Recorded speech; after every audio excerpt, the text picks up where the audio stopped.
How's it going, friends? Welcome back. Wednesday night, Role-Playing Unlimited. We are in the 9 levels of hell, seeking some vengeance for a fallen comrade. Join us here at the table. I am your host, Tragically HP. We're coming to you live from the Hunteth Meridian, where the Great Plains begin, reminding you that maybe the exact feeling is on the other side of this feeling right here. It's been a while since we've done that one, but everything is in flux, nothing is permanent, so yes indeed, let's get to the tabletop. Let's go say hello to our friends in the voice chat as well. Alrighty, who are we missing? Looks like we're missing Patient at the very least. Yeah! What up, what up? Howdy. Hey, that's rude. Hello. What's happening? What's happening? Hey. How's it going out there? Pretty good. Oh, you know, breathing. Pretty good. Just finished leveling up my character and adding my new boon for him. Hey, bitchin'. Somebody wake up Patient. And then I guess, Katie will be along eventually, and then Don and Gale are, doing their thing. So we will catch them, hopefully next time around. Okay, I was gonna ask. I missed the last session, but at the end of the session that I was in, I failed the save for that meteor attack, and I fell down to 0 hit points, and I was supposed to be making some death saves. How do you want my character to pick up? Fortunately, they took care of that. You were the beneficiary of a time freeze. So it froze you in the death save mode right there, and the rest of the characters have since negotiated successful passage for us across the second level of Avernus here, during which our characters will be getting a long rest, a level up milestone, and possibly a little bit more. Reminder, you will have to do your level ups over on the Wednesday-Thursday page. When you've completed it, let me know. I'll port your character over to here. It's a bit of a hassle. But we are only here on this page temporarily, even though it's going to be a number of months temporarily. All right, so let me update my character on the Wednesday, Thursday. Show. All I know is that it can't be as long as the freaking Monday crew in the dungeon. I don't know. Wednesday crew set the standard for 20 sessions in the same dungeon. It wasn't until Rathmir's birthday party that was their first adventure outside of the dungeon. Literally every other session they had was inside of the same dungeon. Hey man, all I know is all I'm saying is that Yenvir is only known that dungeon other than when he's getting ported out for Tuesday crew, so that's all I'm saying. Sure. Yeah, I definitely stuck Monday back in a nice long dungeon because we started with a small one, and they were the first table that I gave a poll to, just hey, now that your adventure is wrapping up, any ideas for what you guys might want to do? And somebody said, I'd like something like a city intrigue, political kind of adventure. So I put that in the hopper and came up with something very interesting, and it was probably the biggest snafu of the coalescence so far. Most of the characters who were involved in that atrocity are now since dead, and an innocent colonel's daughter was also killed in that unfortunate debacle. Not surprised. Yeah, it started off with the best of intentions, but when we had somebody who, and I will try my best here, I want to see the colonel. When we had somebody who kept going on that route with it, it got a little old, especially considering that one of the main mission parameters was the colonel is an asshole, and he will not help you, so don't interact with him. All right, I want to go see the colonel. Yeah, that's more of like a 1 or 2 time Joker, but you know. So, while we are going through the process of any level ups, we can. How do I do this? Oh, also, I got a cool little invocation from this. Oh, to the all. There we go. You didn't get nothing, don't lie. I got an invocation. You can't fucking hide shapeshifters from me now, bitch. Shapeshifters. You heard me. Alright.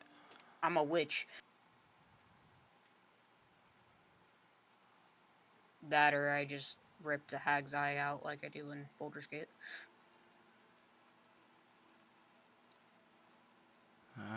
Let's see how this looks. Nice.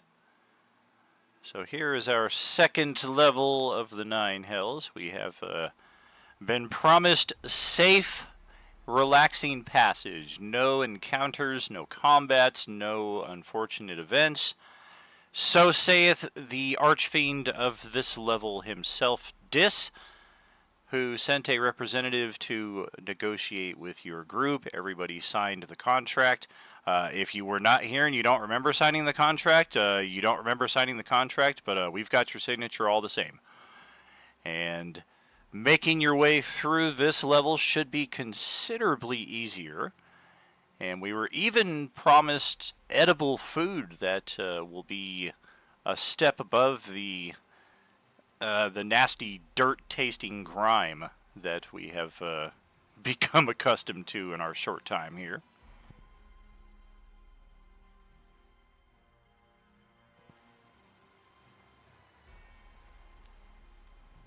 And this location over here, that is the prime city of Dis, of course, on the south side of the river. The Iron Tower of Dispater, where the Fiend Lord supposedly makes his residence, stands tall above the rest of the geography. And on the north side of the river, you have what is known as the Agora of Floating Knives. And if our group has any interest in any kind of mercantile while we're floating through here, this will be our prime opportunity, as all of these merchants, or many of them, are on their own little skiffs and rafts and what have you, and they will just paddle right up next to you, conduct business, and head their own way. Who is reaching out to me? What's happening here?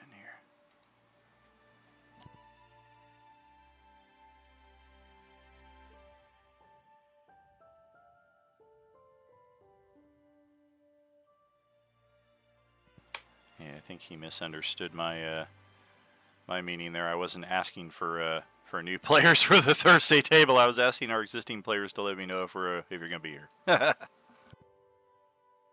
Yeah, I'll join another table, so I have 5 characters at your tables. That works for me. Yeah, all my tables are full. I just have some of our Thursday players are still kind of new to the way we run things and not familiar with the check-in process. Yeah, totally understandable. So, is there any interest in conducting anything while we are here? Yeah, well, I'm still working on my character. I've been updating the character on the Vengeance game, but not the Wednesday game. And I think I've updated everything except because on the Wednesday game I got a +2 weapon and a +1 armor, but my AC isn't reflecting the increase on the Wednesday character. That's because Roll20 sucks that way. No. Yeah, is your thing on automatic or is it on custom? It's on automatic. Automatic? Yeah, that's why. Roll20 has a problem with keeping up with everything in your inventory and stuff like that.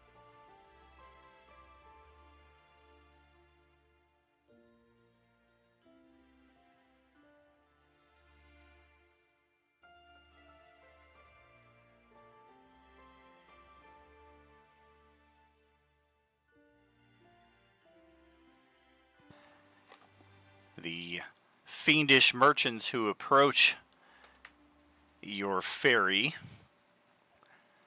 are quite interested to know if any in your group have soul coins. That would be our primary method of bartering.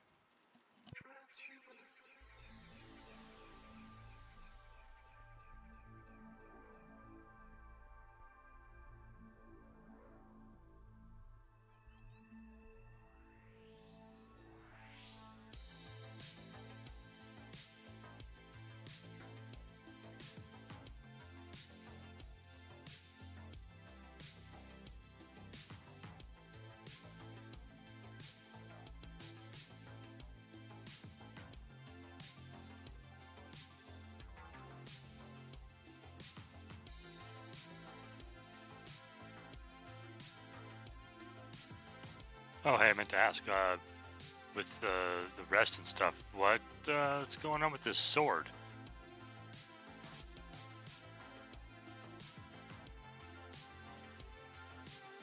Oh yeah, the sword I gave you. Refresh my memory.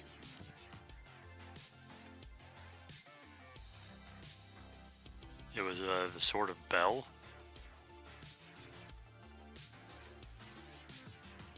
Yeah, the possibly cursed sword.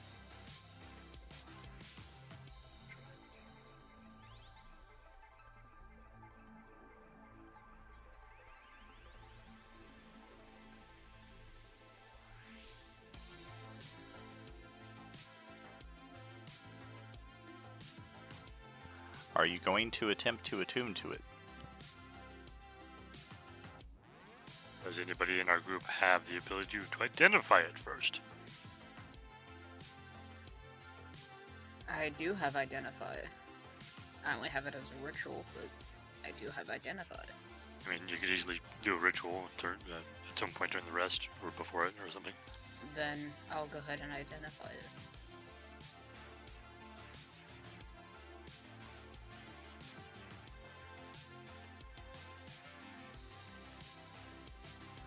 And so, do I benefit from the level up as well? That is system wide.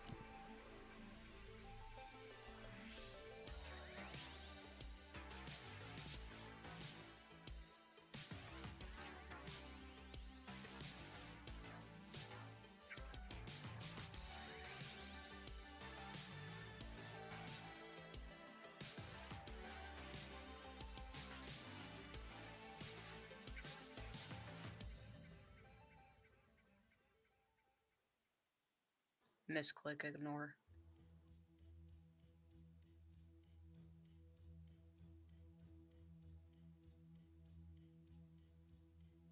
Identify specifies that you must touch the object throughout the casting of the spell. You down for that?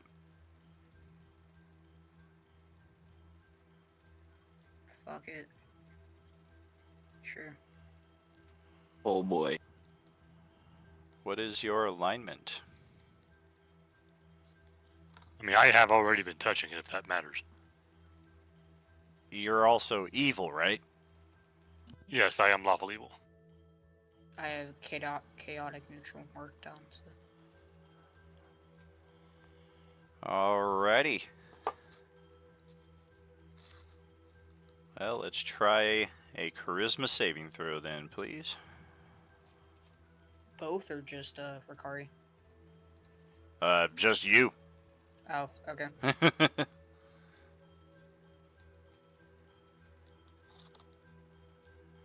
That's quite respectable and very, very short. And if he's near me, which I'm sure it would be near him, he'd get a +5 to that. And very, very short. You're asking the freaking warlock to roll charisma, so. Even with the +5, he doesn't make it, huh? That is correct. It's almost like it's a Damn, weapon fit seriously? for a god. Well, fuck you.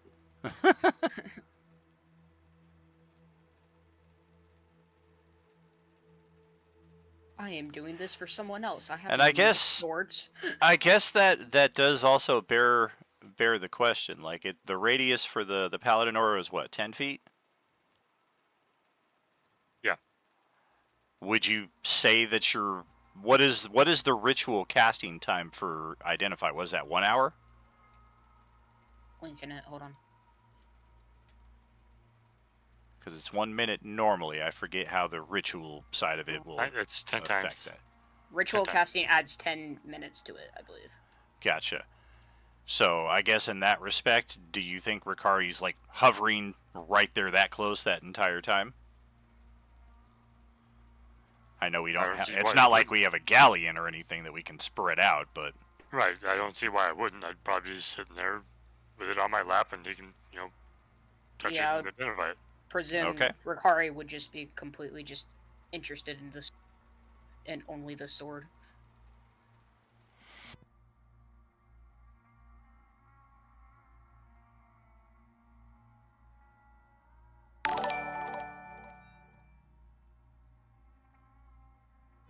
well, I can say 29 is short of the mark.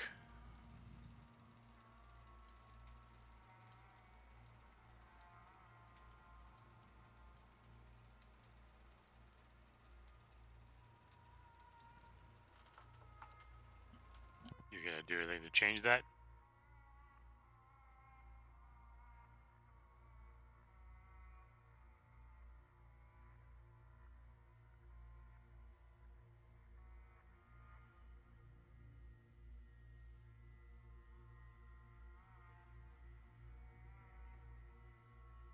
I for those who say smaller groups run quicker,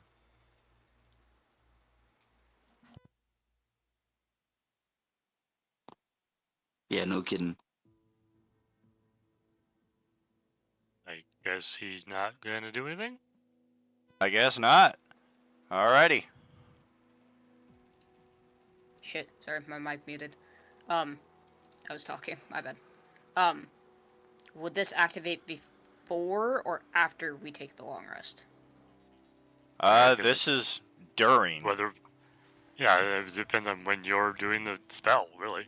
No, I know, but I'm like, would I be gaining the effects of the long rest after or before this all happens? It really depends on when you cast the spell. If you cast the spell at the beginning of the long rest, then you haven't gotten those effects yet. Correct. What we do know is that we get free passage through here, and that at some point during that, we will achieve a long rest. Whether the long rest is as soon as we reach this exterior of the map, and we have no time to do anything before we go to the next level, is kind of an unforeseen. Okay. What we do know is that we're definitely getting one, and that there shouldn't be any problems here while we're going through the process of getting it. Well, then, as soon as we're able to, as soon as we're given the okay to, relax or whatever on the ship would be when I would start doing this. Gotcha. Okay, so in the process of the rest, then. Yes. Sounds okay. like. Okay. Alright, then I will go ahead and use Minor Wish for this. Okay.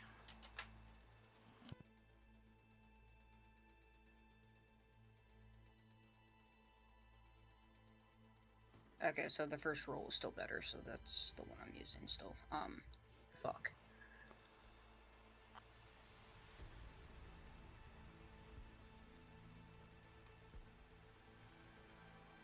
I guess I don't know if it's gonna help much, but I'll burn a hero point on it. Okay. There you go. So that would be 36. Oh, yeah. With his aura. Considerably higher. Yeah. 33 was the target.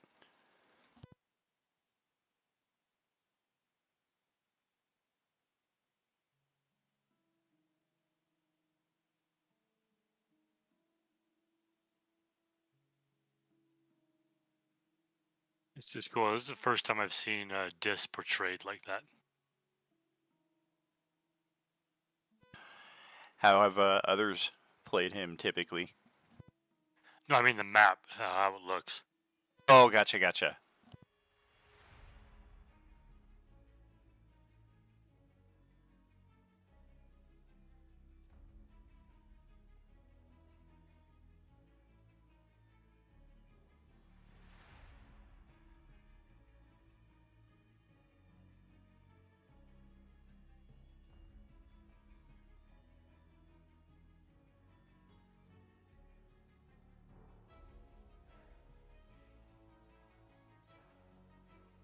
typing out the sword effects here. If anybody has anything in between that, I see your message there, Andrew. I'm just juggling.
Okay, that's pretty damn good aside from the lawful evil change.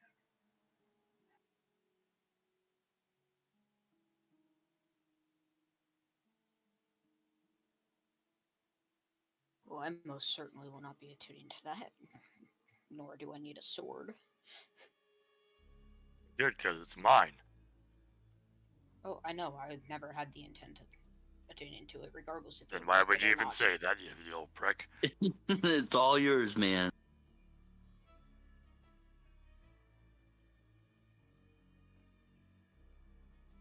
Alright, new characters should be all set here. Does it require attunement? It does. Okay, because you didn't put that on there, so I was like, My bad, yeah. I assume that was a given.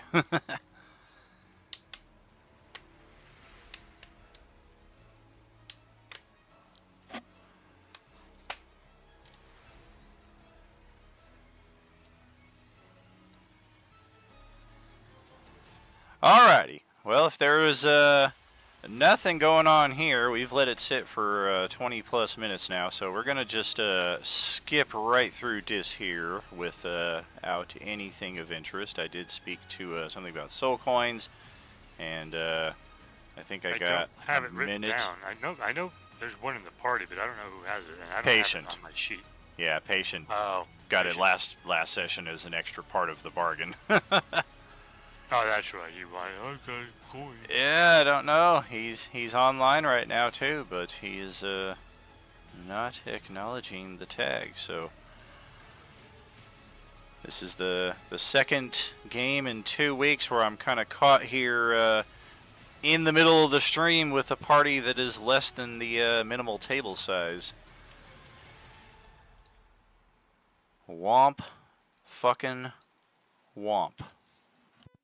Come on, patient.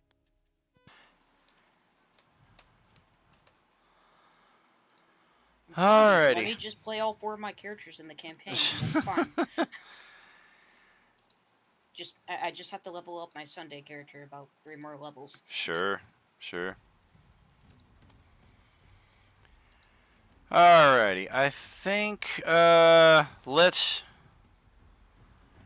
give it like 5 minutes and see if the tides of fortune favor us. I'm gonna step away here, and we will see just what happens in a few minutes.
Hey, it's patient. Yay.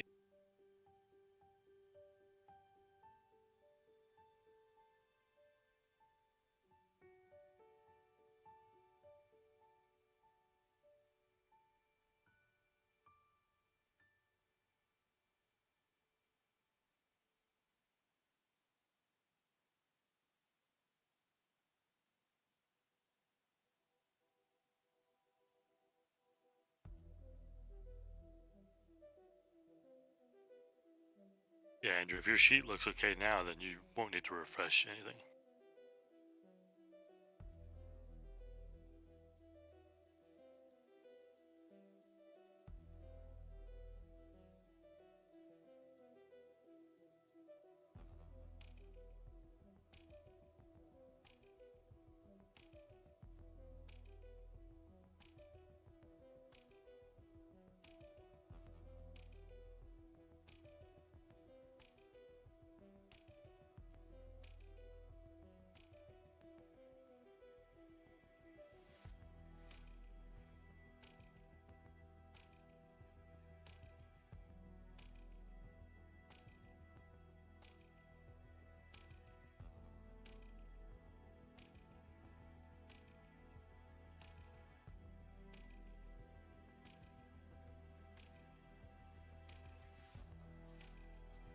Ah, there we go.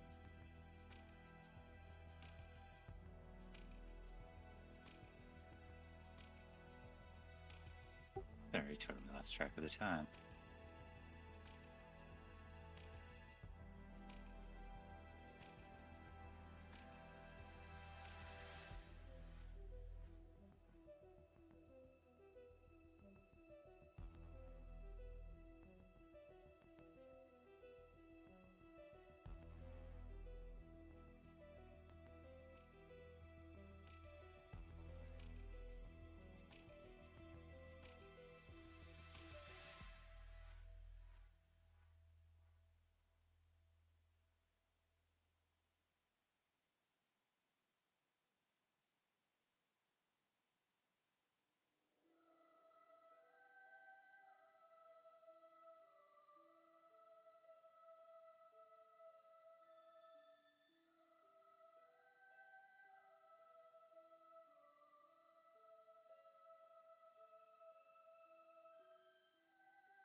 Well, shall we try this again? As well. As well.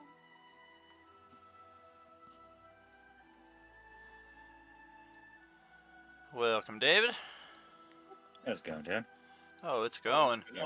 Lost track of the time. I was looking at the characters, though. Somebody told me I had to level up on the Wednesday thing. Correct. I believe you just got a lucky raffle level up this past week, but then the group also just milestone level up, so that would be 2 in your case. Shit. Okay. And that would have to be done on the other thingy, right? I believe so. I mean, Sapphire hasn't asked me to import a character over, so Some of the stuff is on it. okay. I basically just manually do it for the stuff that doesn't Oh, add. I see. I But see. most of the stuff is already in it. So Okay. Well, that makes sense. Yeah, the issue is the compendium stuff. So if you, yeah, if it's Oh, the is that all it compendium, was? yeah. Oh, I thought there was like some technical issue. No, No, it's I mean- specifically just items and basically all the character stuff that's not in the So I could compendium. have just done it on this one then. yeah, you can, if you want to manually do it, you can easily do it on this page. Otherwise, if you want to do the compendium version of stuff, you're gonna have to go to the other page. Yeah, I just had the time to do Well, it. I mean, I already did the level up for the prize. Oh, okay. So, I did my HP roll and the fucking Sure. beats and all that. Yeah, I mean, one way or the other, I'm going to have to import a character. When we go back to Wednesday, I'll just import this one over to that. It's Well, no, one way I or already, the other. I already did it on the Wednesday table. And Ah, yeah, okay. because I thought someone told me to do that and then tell you to import it. I'm pretty sure I did. Sure. Okay, did you do both level ups then? Not yet. That's why I'm asking. Do you want me to do it on the Wednesday and then you can import it? Yeah. That way? Yeah, if you've already done one on Wednesday, just go ahead and do the second one there, and then I can import it over here to save you a little bit of time. Right. Just give me a sec. It should be quick. Fighters And are easy. while we're doing that, let's head on over to our third level. Oh, that's wrong. I'm still figuring out this new setup they got here. There it is. So is that for killing, what's his name? Correct. Yeah.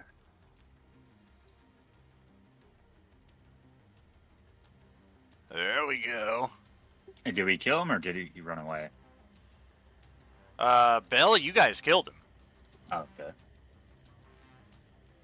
Oh yeah, made such an impression that the second Archfiend of level 2 sent his own representative to barter with you guys, so that presumably he wouldn't have to fight y'all. Of course. Yeah, I told him. We're coming for you. That's weird. This one shows all of the location names, whereas the previous map did not. I wonder why. Maybe just a oversight on the programmers. So once we make it to the third level here,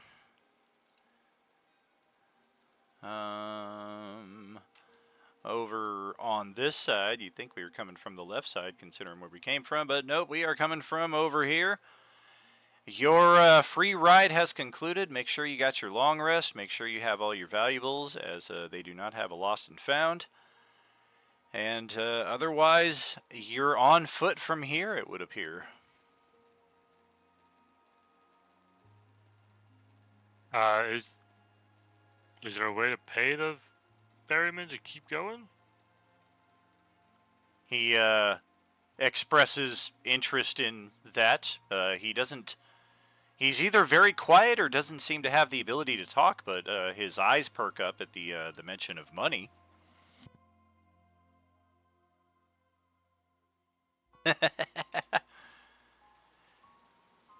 And lending evidence to perhaps he's a mute, he does join in Kerr's round there. It just happens to be more of a...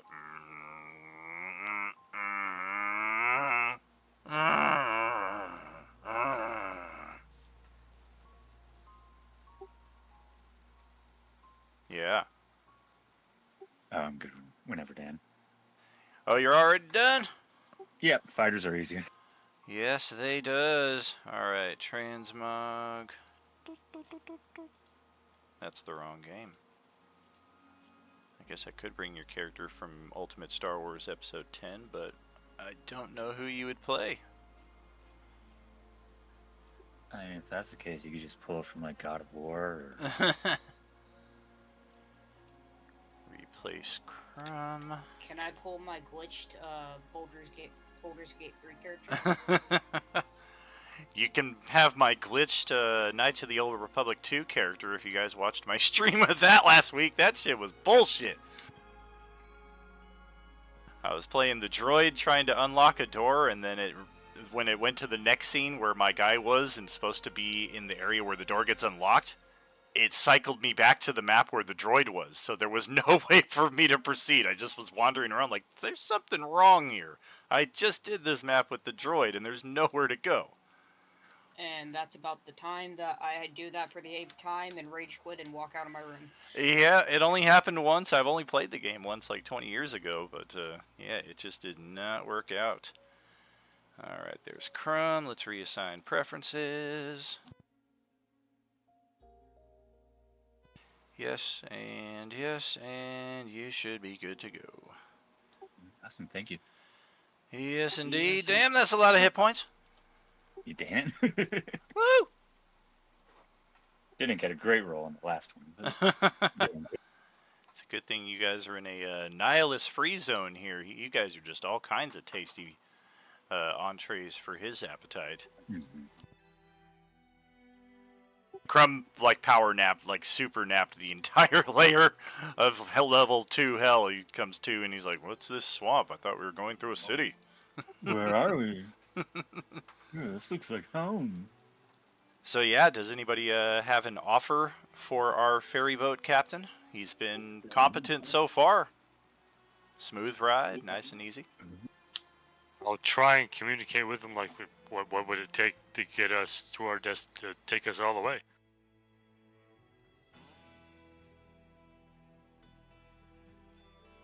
You don't want to stop and see the sights? He points. Jesus. He points at Kerr and holds up 4 fingers, and then he kind of makes a little indication, like a coin-shaped gesture. Yeah, you could have them. Yeah, take care. You keep them. Yeah, and me then too. we go the rest of the way. Oh, I'm sorry, I'll I'm go. getting confused here. Not Kerr, Crumb. Oh. Yeah. Yeah, I don't. How many of those coins you got? I just got the one. He wants 4. Well, what if we cut it into 4 pieces? Not quite sure that's how that works. The mute guy starts to. Round pieces. That's still not that how. I still don't think that's how that works. Slice it lengthwise like pancakes, so they're still coin-shaped. They're just Somebody very, find a very, mouse? very thin. Can Just somebody do find the a infinite mouse-sized chocolate thing. cookie cutter? No, I guess we will have to get off here. What kind of coin are we offering? Soul coins is what It's he cool wants. little screamy coins. He holds Say, up. What Oh, go ahead. go ahead. Oh, he holds up a single finger in response to a conversation about a single coin, and he gives a thumbs up, but he kind of like gives a narrow indication as to indicate like it's only good for a short time. Probably like 1 layer is my guess. I'll say, how about 1 coin plus this nice cloak of protection and a very powerful magical halberd? I can even throw in a helm of comprehend languages. Yeah. You have his attention. He is nodding most eagerly. He looks very similar to the character that, oh god, I don't know the actor's name, but he played Beast in the X-Men movies, the newer X-Men movies, but the character that he played in Mad Max, Fury Road. Oh, no, no. He looks very similar to that. That's your ferry boat captain. Oh, what a glorious day! Why'd you have to put that image in my brain? No. So shiny, so chrome.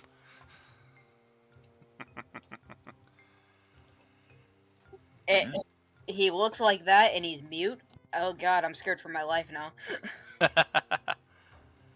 So how far does that get us?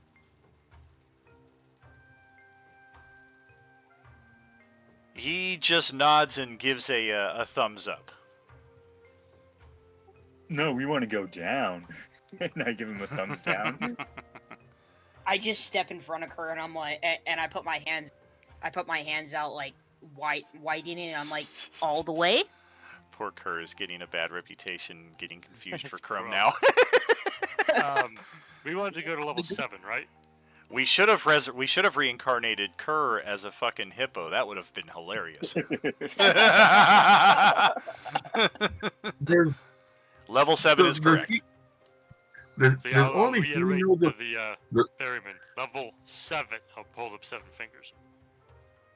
does the ferryman know where to Dude, where we're now, going, sorry, or a do little we bit of know table where we're talk. going as well? Yeah, a little bit of table talk, but like, do we want to jump right to, like, the But just because very we're on end? the river doesn't mean we're going to be unharassed, guys. Correct. Dis gave you free passage through his level. Just because you have a ferry boat captain Okay. who will get you through the river Styx doesn't mean that the other archfiends will be as kind letting you pass through. Yeah, Oh, definitely. okay. Yeah. Is the toll that he's asking for his services? That would appear to be the case. Sounds like What if Gabber we is just both. offer to trade him the coin for the boat and we ferry our own? Yeah. Can you fly a boat or sail a boat? I mean, the river's only going in one direction, right? This is a hell river, dude. Yeah, dude. I don't know much. One that doesn't know much about hell, but he does know one thing: this shit ain't normal. Oh, yeah. Experienced ferry boat captains for the river Styx are few and far between. Even to This guy those came- with limited knowledge of Yeah, I the mean, Nine Hells. Yeah, even And this guy- being a warlock, that does not help me here. This guy came from the Archlord of the second level of hell. He probably knows his shit. I can drive. Land vehicles? Where's the gas pedal?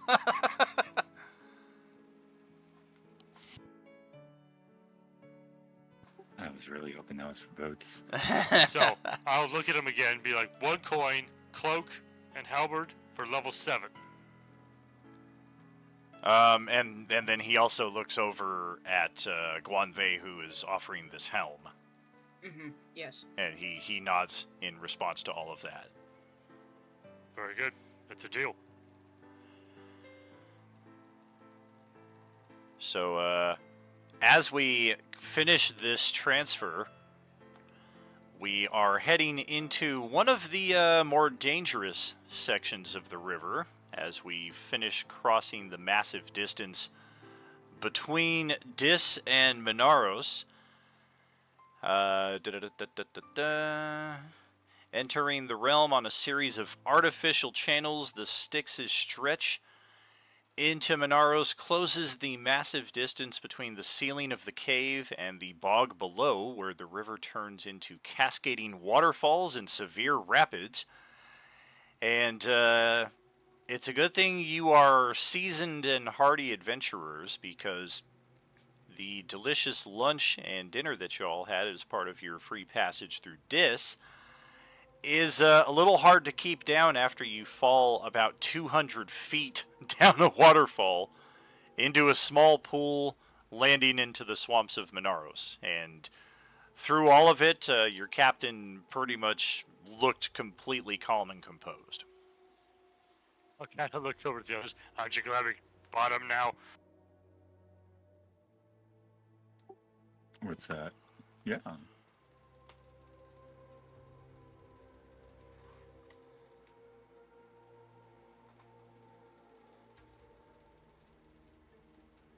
Yeah, for the inexperienced, knowing where the swamp ends and the Styx begins is extremely difficult, as the number of tributaries connecting to this could easily lead you astray. Right. Yeah, Bakari just kind of settles down and has a knowing grin, like, yep. Unlike Ooh. your previous levels that you've been through, this level contains vegetation, animal life, and seemingly even differing pockets of temperature, all features that are largely unique to this level of hell. It is lit by a bioluminescent fog excreted from the trees, which some devils have described as beautiful. However, the weather tempers expectations, as you experience almost from the get-go a constant buffeting of gale force winds, which also have the nice after effect of carrying with them the pleasant stench of death. Precipitation of some form is constant, with rain and sleet leaving behind an oily slime that covers everything. And occasionally, we will experience hailstorms that are effectively like thrown daggers.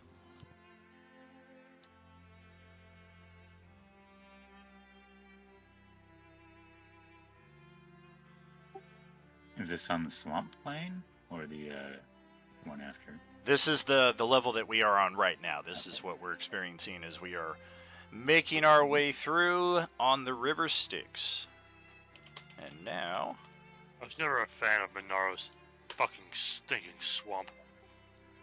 I love swamps. I'm just riding on it like I'm on a tour boat. Looking around, taking in the sights.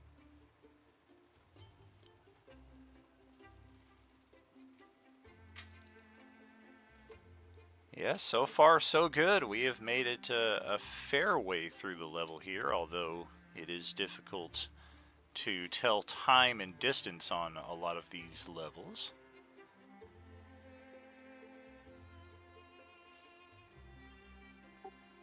Yeah, I could live here forever. Let's get some knowledge religion and also knowledge arcana checks from Either anyone or, who or cares. both. If you got both, give me both.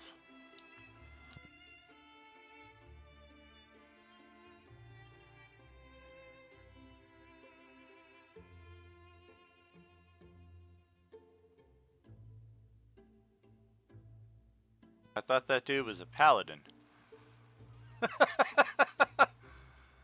He is. He's more interested in conquering people. Fair enough. Who is Ricari's deity again? He's from Enemy, right? From Panjanim, or was that Aiden?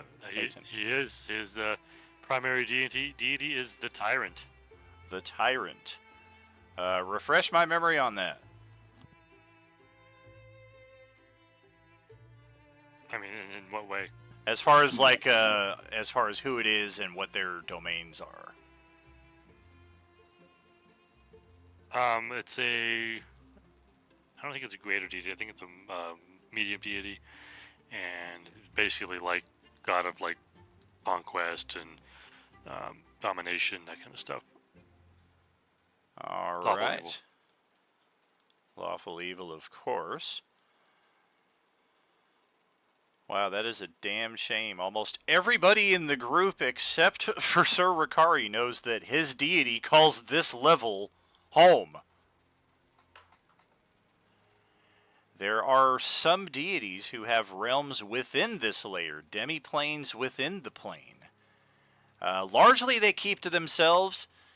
On rare occasion, there's interaction between these deities and the devils. They tend to kind of just do their own thing, but most of you, with the religion checks that we are looking at here, yeah, everybody except for Sir Ricari knows of some god known as the Tyrant who calls this plane his home. That's really funny. I'm just like, I hate this layer. My Right? guy's like, hey, It's the worst place I've ever been. Dude, are you sure about that? Yeah, I don't know what you guys are talking about. It looks like a nice swamp. Yeah, I don't like this very much. Even Crumb knows that the Tyrant calls this place his home. It's just like that. Something, I don't know. I I mean, mean, do I was there feel? a sign that we all saw and he just missed it? Yeah, there's a sign. I wasn't looking at it. No, I mean, do I like feel anything or no? You do not. What were you saying, Andrew? Oh, no, I was just making fun of him. Oh, gotcha. Yeah, he said I missed the sign along the way. Oh, Like, Tyrant's Castle this way. right. Tyrant's Temple, 10 miles. Stay to the left.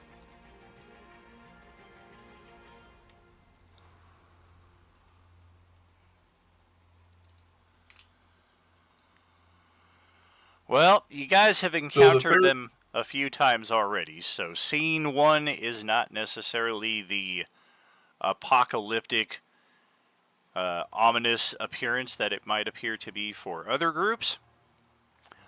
But that's a pit fiend up ahead. descending from the skies to hover above the river Styx as if to impose itself in your path.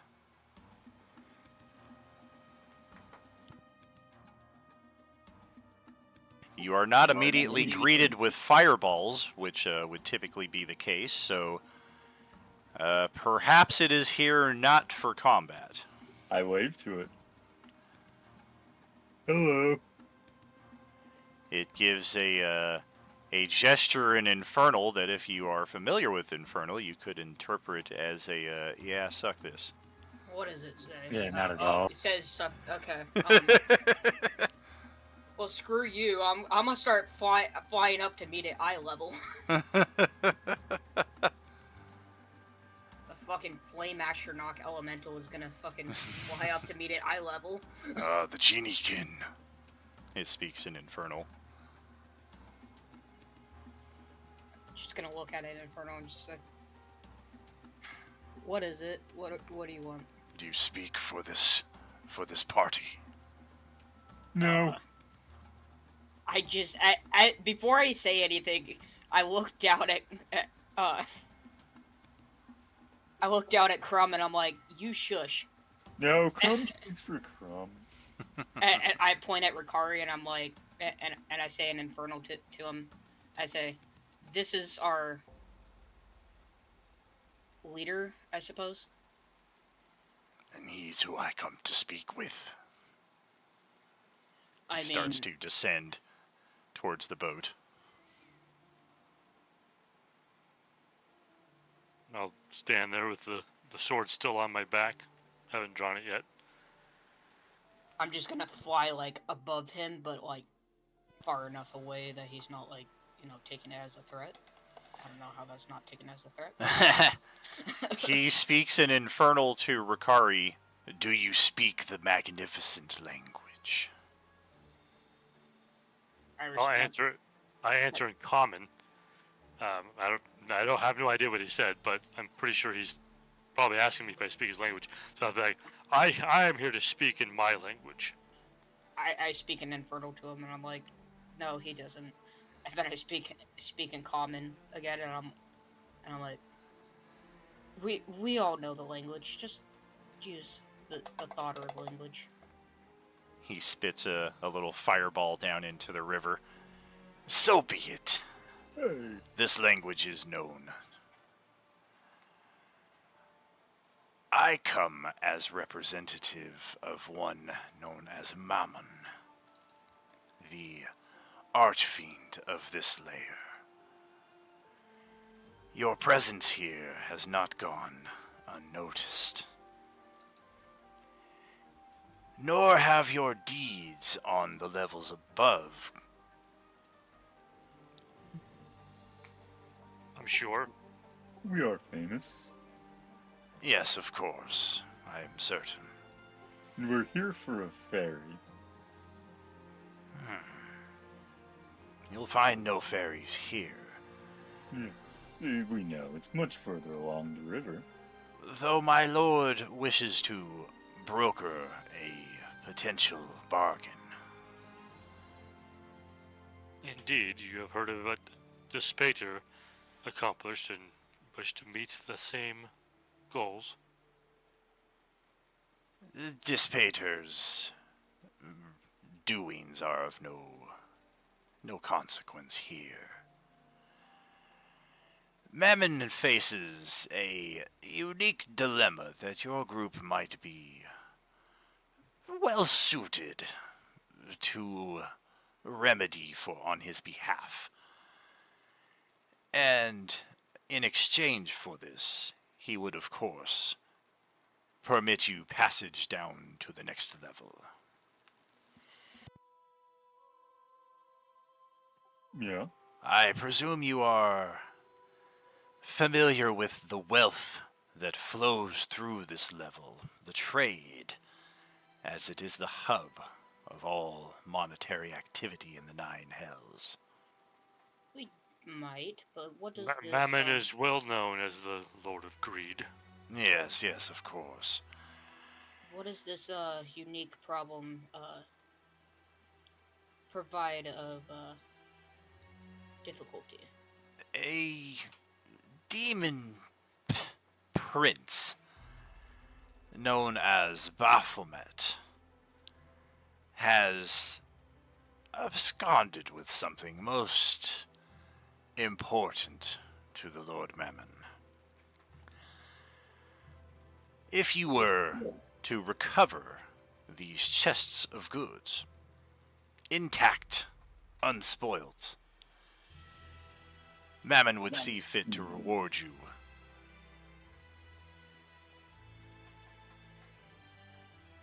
With Passage to the next level, of course. Are greed and generosity not two sides of the same soul coins? Please ignore him. I know nothing of this generosity you speak of. There is no translation for it in my language. Oh.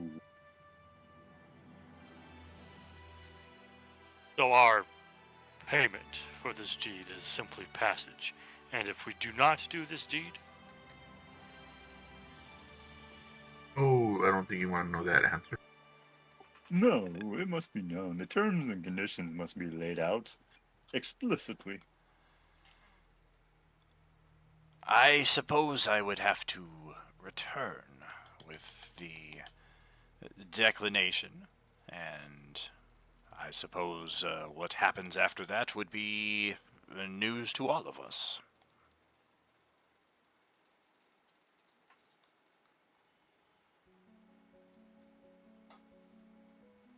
Hmm. And where are these chests?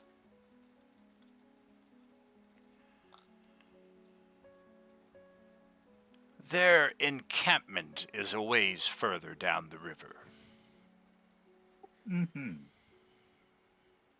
so they are still on this level then. They are. That's handy. They And yet- move frequently. They are troublesome in that respect, but their movements are limited by the treasure they carry with them. But do you require the chest and its and what's inside, or just what's inside? The chests and their contents are the property of Lord Mammon. This is what he wishes recovery of. So, why does Lord Mammon not recover them himself? Why does he ask us to do it? If not, or why Never. does he not ask you to do it? Never ask a demon why they don't do it themselves. I'm You no call him a demon. demon. He's You a see devil. how he insults you. Yes, sorry, my bad. We are familiar with this back and forth cyclical logic that you mortals like to employ. The deed is not impossible for myself or the Lord Mammon to accomplish. It is presented as an opportunity that your group might be able to accomplish while at the same time achieving a goal of your own. If this is something you find unacceptable, kindly let me Is- know. Do not waste my time. Do you know the makeup of these forces? He does have a Baelor accompanying him, and a dozen or so other demons of no consequence. And Baphomet himself is here. Yes. How many chests are we to recover?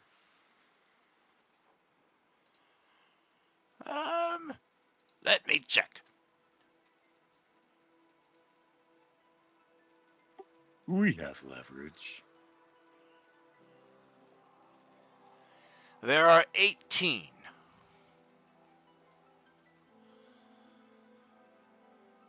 All right, guys. How are we going to carry 18 chests between us? We're not. We're going to signal them when we're done. Yeah. I was also gonna say I have a black hole anyways, so. Yeah, they're Alright. afraid to get them themselves, so they're asking us to get rid of the people around the chests. It really comes down to this, everybody. Do we want to fight through a group of devils and possibly an archdevil, or do we want to fight through a group of demons and an archdemon? Those are our two choices. Wouldn't it be much easier for them to send the group of demons themselves? It's all such confusion. Well, It's no not really shit. confusing. If you listen to what I just said, we either choose to go fight demons and an archdemon, or we choose to fight the devils and an archdevil in order for us to keep going on our way. That's really the choice we're making here. I say taking the deal Well. might be a little easier on us, but it could. If we take the deal, I look at the Pit Fiend. After we are able to defeat the demons and retrieve Mammon's property, will he also give us safe passage, rest, and food, as Dis did? If such is what you require. Ooh, expensive. Then I say we definitely take the deal and go kick some demons. Yeah, because the other option is to continuously fight devils and never get any rest. Yes, yeah.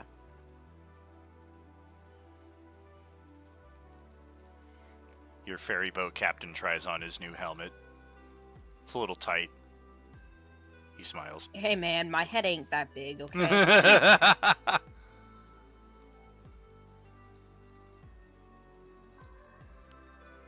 Is that the deal we want then? Take the deal and kill some demons? Yes, I'm on that vote for that. I'm always up for killing some demons. So Hell yeah. You're staring at a warlock. Most of my hatred is towards demons. So I couldn't tell. You're a genie. I don't know what that means. all you need to know is if you say wish, just expect something. Really, I have control of your vessel. What? Usually you only get a wish from a genie if you have control of its vessel. No, just more the fact that I can cast wish. Ah, Is it possible that we could lure away the demons from the chest so that they can be recovered? So instead of having to kill them, If such is the tactic you choose to employ, the recovery of the chests is all that we require. yeah, well, yeah. So I'm talking to the group, like, we might just be able to distract them, or move them, or get them to like temporarily leave the chest behind, like maybe have them chase us or something, and then they could be recovered, and then we'd have the protection of Mammon. well, I mean, as a noble thought, but I doubt the demon lord who came all this way from the abyss to the hells to steal from another archdevil is ever going to leave those unguarded. Yeah, especially since sounds like he did a lot of work to just get them. So, It's a shame demons don't make deals. Well, they do, but they never really hold to them because they're not as lawful as our devil friends here. So do you have a contract for us or not? He conjures one out of fire and descends for you to investigate. We'll check it out. Oh, 1 second. He scribbles a little extra bit on the bottom there about the rest and the food to add those into the terms. Otherwise, the recovery of the chests and their contents unspoiled, delivered to Mammon, are the requirements. And what is unspoiled? Don't open the chest, don't take what's inside. okay, that was gonna be my next question. If the contents were Yeah, We're don't, dealing with the devil. How resistant are these chests to collateral damage? Again, please ignore him. No, this is. I mean, these that's are an important details question. You don't ignore. They are made of infernal iron, so they are somewhat resistant, but I would not encourage putting that too much to the test. Mm-hmm. Good to know. Fucking Crumb just did. This is a tasty burger.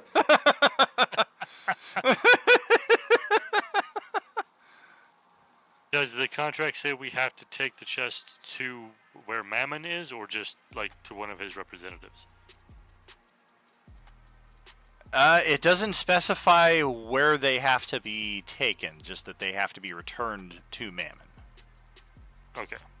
Then we're probably gonna need to figure out where we need to take these. You do not want to be vague with the devil. Really, we just need to be able to signal his people to come get him.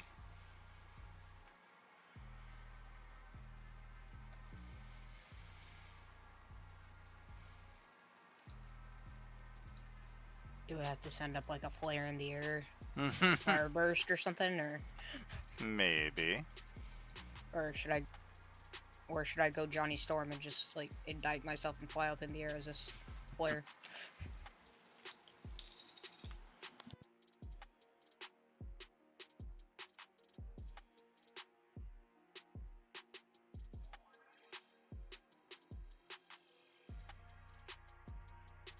If the terms are acceptable. He gestures to the contract. It's good to me. Yeah, I don't see any reason why not to. I think some leeway in the amount of chests unspoiled is in order. Crumb, shut up, sign the fucking contract. Why would you even say that? Well, obviously, if he's asking us, we have leverage. He could Crumb? ask any of these other adventurers on boats coming down the river. Crumb, sign the contract. No. Shush. No, I want to hear him out. Don't see what he has to say. I mean, Alright. there's a lot of risk. If we accidentally break one of these, then the contract is forfeit. True. So he shouldn't do that.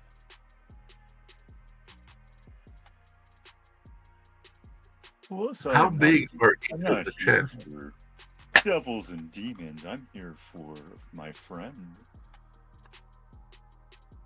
Again, the choice is either take this deal and fight some demons to get these chests, or all these devils fight us on the way through.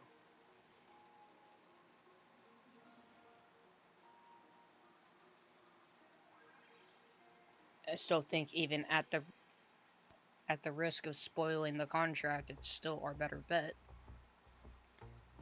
The chests are your average size. Each will weigh approximately 70 pounds.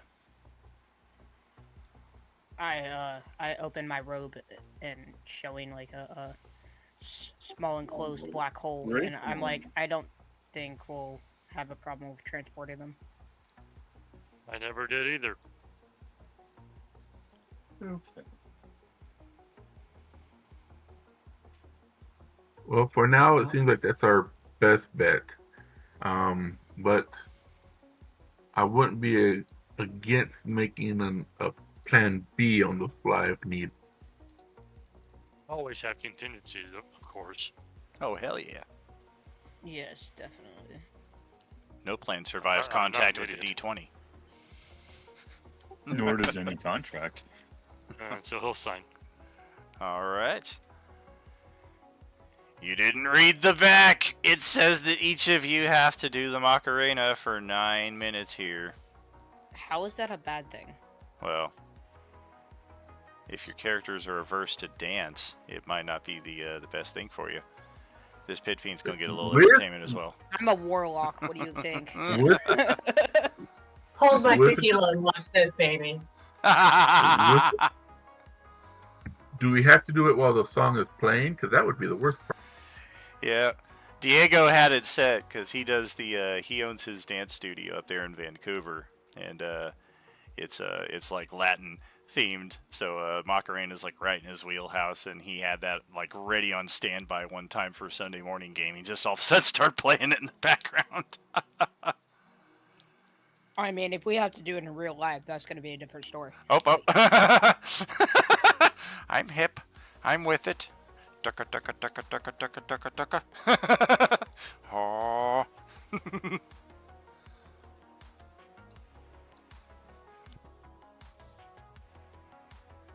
Welcome, Katie. Hello. Howdy, howdy. So we have just finished signing an agreement with another devil, another archfiend here. Effectively, instead of going against the archfiend, we're going to go against an archdemon who has stolen from the archfiend. And, right, hopefully the recovery of these stolen goods will get us the necessary passage down this way to Phlegathos. That sounds like a pleasant place. Especially if you're a fire genasi. Ba-da-ba-ba-da-ba. It's fine. I've got a summer home there. Hey man, you can send fire at me all you want to. It just ain't gonna do nothing. Ah. Yeah, Belle learned that episode the hard way. So we have a random encounter here on the River Styx on the way to our primary objective. And you can tell how random it is based on the fact that I have a map set up for it and everything. Look at that. Random encounters are almost a sure thing here, so I took the liberty of rolling those earlier, at least to determine which random encounters they would be. The D100s you've been seeing recently are the chances for when they will occur. It took place a little later than I planned. I thought this would take place before meeting the Pit Fiend, but doesn't really matter either way. Figured it was something like that when you were just rolling random dice. Oh yeah, it's 50% chance random encounters on the River Styx, so expect a few of them along the way. This one, as we are making our way through this narrow channel here, we can see a number of branches, one heading further off west off of the map there, and our destination presumably off to the south. Before we will make it to that point, though, you can all hear piteous screams from the shoreline ahead. A huge bowl formed from smooth obsidian is surrounded by a half-dozen devils that push back creatures trying to escape from it. Enormous elephant-like devils stand impassively as guards. Here's what we're looking at as far as our half-dozen standing around the bowl and our devilish elephant creatures. I'm just gonna look at Ricari. Likewise. Should I go fly over there and see what's going on?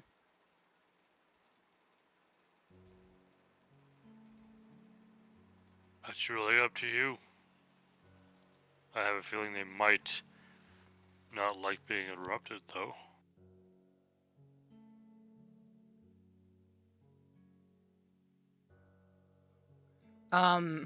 What are the creatures that they're trying to push back into the bowl look like? Like, what kind of creatures? Not a good enough view from this place that you're currently at. You can just make out shapes trying to make their way out and getting shoved back in. Would I be able to fly up and closer? Not that nothing's stopping you that you can tell. Okay. How close would I have to be able to make them out? Looks like you'll have to be pretty close. Within at least like 40 feet or so.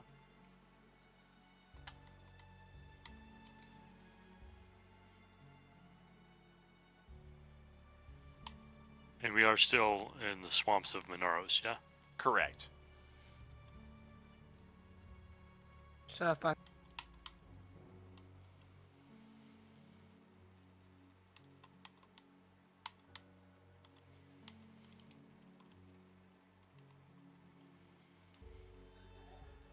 If I fight over there, would I be able to make him out in the bowl? Roll perception. Okay.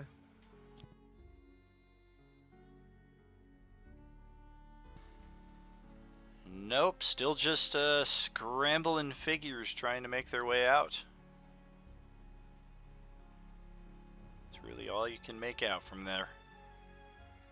Okay, have any of the devils noticed anything, or noticed us? Sorry. Or no? The ones that are around the bowl all have their backs to the river.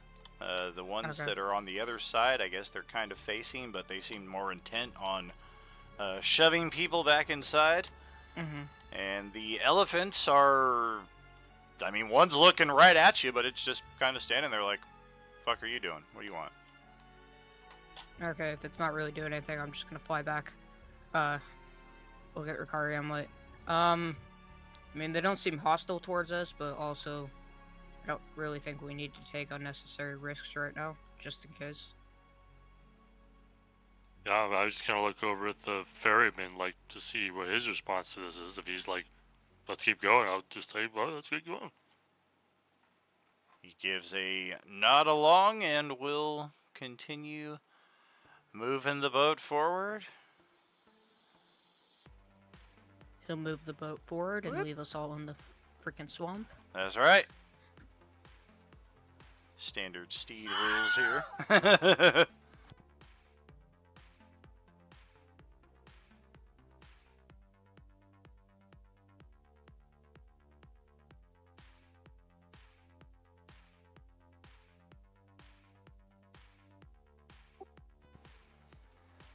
I guess that's only shown on the GM layer, but if you're looking on the stream, 25 to hit for 27 bludgeoning, as this elephant tosses a boulder across the way onto the other cliff side here, as your group is passing underneath it, just almost kind of intimidatingly, like, yeah, get the fuck out of here. This ain't none of your business. Well, if he throws the boulder, I'm gonna infernal say to him, what the hell is that for? Hey, I gotta restart. I'll be right back. Alright. Well, then in Infernal, that's effectively what it'll say. Get the fuck out of here. This ain't none of your business. That's why we were passing. No need to be hostile. He shouts across the way at the other elephant. This asshole must think he's in fucking the Celestia or some shit. And they start laughing at you. Wants us to be polite.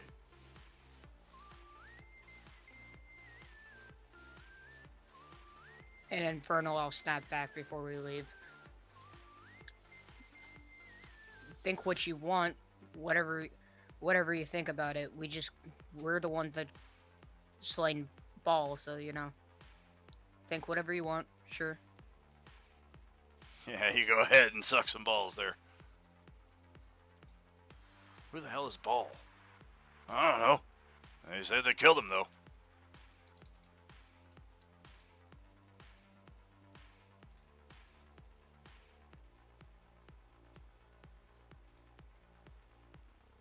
I'm just like kind of standing there with my arms crossed, just watching him, like kind of staring him down, kind of thing, as we pass. Yeah, I mean, they definitely have the high ground, and the elephant never even gets to, like, the edge of the cliff to, like, kind of shout down at you guys. It's really just, like, an easy toss from one end of their playpen to the other, as you guys are kind of passing alongside, just to kind of, a demonstration of strength. But, definitely they are, as eager to get into it with you as you seemingly are with them, so... Passing by seems to be no issue. Oh, look at that. Instantly into another encounter.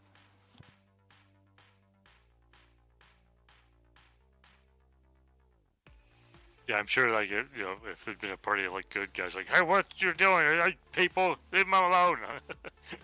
The guy's like, whatever. It's not my business.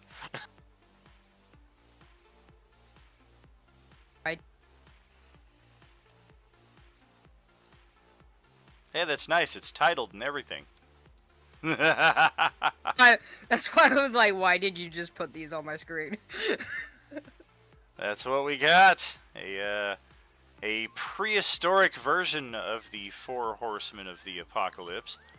They can't be horsemen if they're not riding horses. They're dinosaur men. Yeah. I don't mean to be this way, but why the fuck does that just look? Why the fuck does that just look like a picture from Ark? I don't know. Never played it. Before you, four towering beasts loom, resembling massive dinosaurs covered in heavy armor plating. Seated atop each creature is a devil, their eyes burning with malevolent intelligence. As you are arriving, you take note of their presence.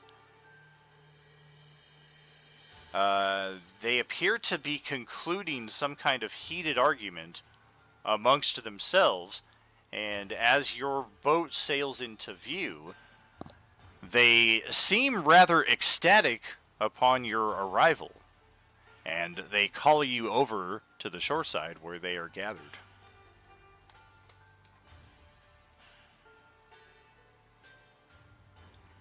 I'm sorry, what are these again? I just reconnected. They're devils.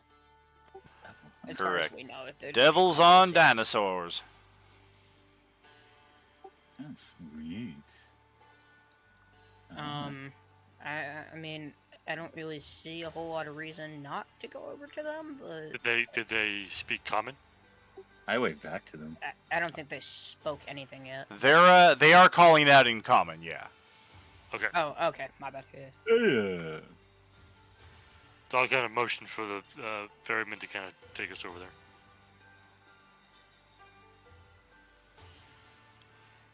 He gives a shrug and pilots you over in that direction, and we'll see just what happens with this on the other side of our break. Hopefully Katie has all her levels up and can join in with us at that point. We'll see you in just a few minutes, friends. Are you with us?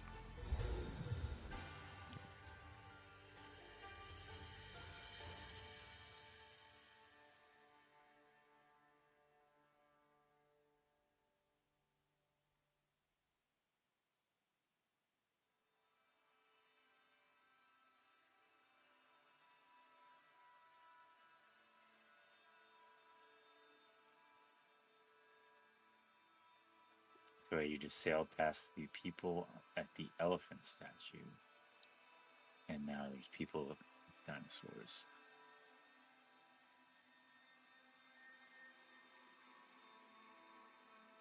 Yeah, just thought don't need to take unnecessary risks if they're not immediately attacking us. Yeah, we need to save our energies for this fighting a demon lord. Mm-hmm.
Welcome back. Oh, yeah, 28% on that community challenge. Well done, friends. Well done. All right. Alright. So upon approaching the four horsemen of the apocalypse here, one of them steps forward and his, let's see, do I have anything on this? No, I guess they didn't give me. I guess we're all familiar enough with a horned devil, though.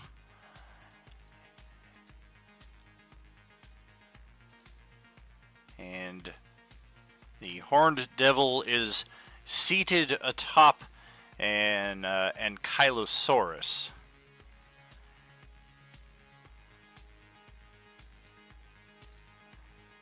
And as he rides to the edge of the river to approach your group, we need you to help settle a debate between the four of us. Oh, yeah? Yes. Each of us are mighty in our own right. Powerful heroes of legend from our respective worlds. Clearly. An impartial group of observers such as yourself surely can determine who amongst us is the most mighty. Hmm. I mean, we can certainly Based do our on what? assumptions.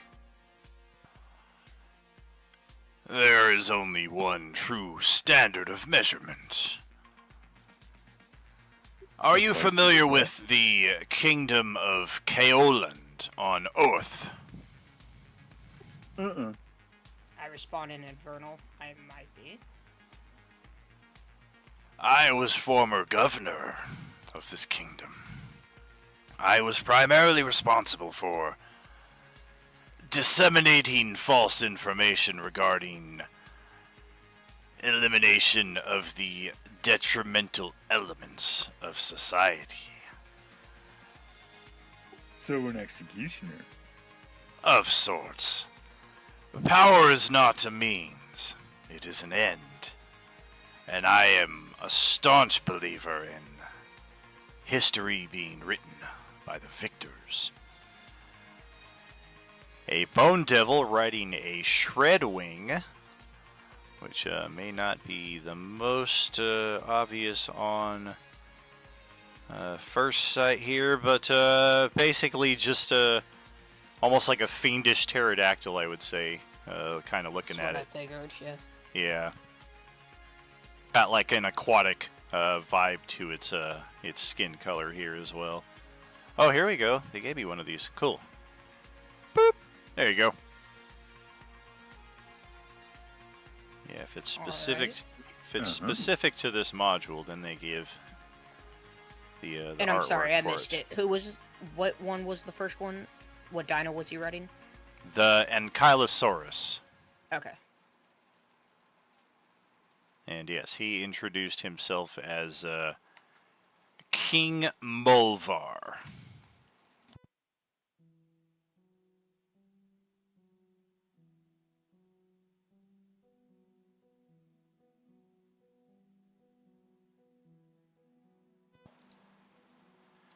The Bone Devil riding the Shredwing interrupts. That's enough of your prattling, we should say. Everyone knows that Emperor is superior to King, and I myself was once an Emperor of the great kingdom of Ardi, also on Earth. I am familiar with your exploits, and let me say, mine overshadow them all. The only morality is what is good for you, and that is, of course, different by the individual, and only the strongest have the right to rule. Okay. The third riding a Triceratops is an Araignées. I think we've, Wednesday crew faced one of them in particular in the company of the Pit Fiend before we had the lead into Abhadanalia and the whole mess of events that got us into this in the first place. So our They group damn fine. Yeah, we do not have a very fond affiliation with the Araignées so far. But she steps forward on her Triceratops. You are bickering over titles. Emperor, king, I myself am a queen. The great kingdom of Ardi as well. You don't hear me making accusations as far as this title being superior to the other. It is about deeds and purposes. And as we all know, the kingdom of Ardi only achieved the prosperity that it did thanks to the numerous reinventions that I made to our constitution, to our political system. The only true purpose in life is to achieve greatness, not just for yourself, but for those who you claim to rule. The only limits we have are the ones we set for ourselves. And we have already seen one of these pain devils on, they were 6 in number before, and they were pushing people into that pit in the last area. We didn't quite see just who they were, but we did get a good enough glimpse at the pain devils. And this is what our good pain devil friend is riding. Let's see, do I get a... I would think there'd be one for... Yes, there is. Pain devil.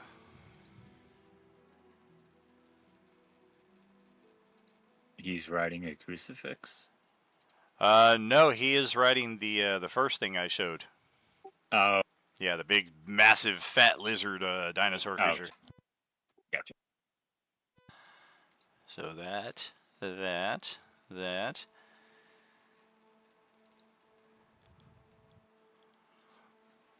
All of you a bunch of whiny-ass bitches. You all come from the stupid world of Earth. I come from Faerun. I was warlord that united the tribes of the Endless Steppe. And I tell you... Whoa. What? Since when is it that voice? What the fuck are you doing interrupting me? What is best in life? To crush your enemies and see them driven before you, and to hear the lamentations of the women. All problems can be solved through conquest, and those who are weak deserve to be conquered. Now... And that is the fourth and final of the 4 who step forward to declare their superiority. And based off of our limited interactions, it is up to your group to decide just who amongst them is mightiest. I don't know, but with that voice, I side with the 4th one. I think I have an easy way for you to solve your disputes here. If you're at all interested. We've already tried every solution that we could possibly think of. Well, let me offer another one. No! We're on our way to slay a group of demons. And I think the most powerful among you would be the one who slayed the most demons. We have each slayed 666 demons. It is a 4-way tie. So there Well, must be now more. we offer a tiebreaker.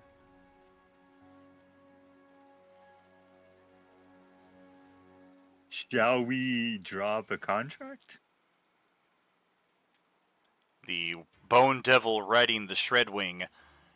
The game has already been set forth. We have already put forth the pieces. You do not box them up and propose a new game of your choosing until we have finished the existing game. Certainly not. Well, let us finish this game with this group of demons.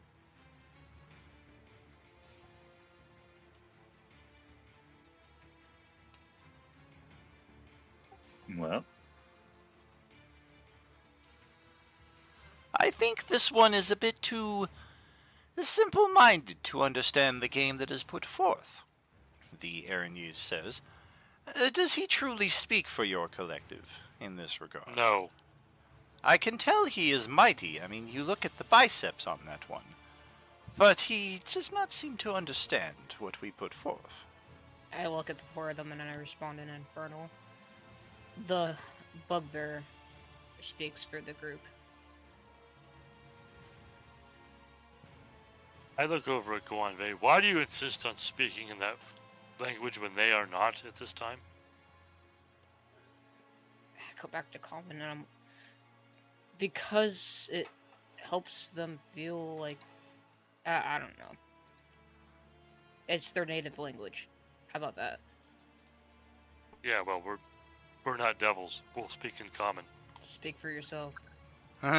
Did all four of them speak in common or in Abyss? They're all speaking common, yeah. Yes, all four of them are speaking common right now.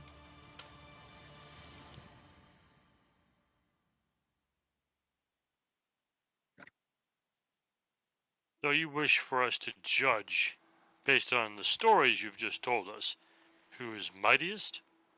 That is correct. It's a simple decision. And once we Well, render such a decision, what then? Don't know what the fuck happens after that. One of us is happy, the other three are pissed off. I don't know. I think I'm going to be happy. Perhaps there is a way that you could determine who is mightiest amongst yourselves. If each of you were to assign a point value to the other three members, and then after everybody was done, whoever had the most points amongst you guys would obviously be the most powerful, judged by each other. The fuck is this? Football? We going to play for points now? Not points, just judging each other, and then and through consensus, one of you should stand out above the rest.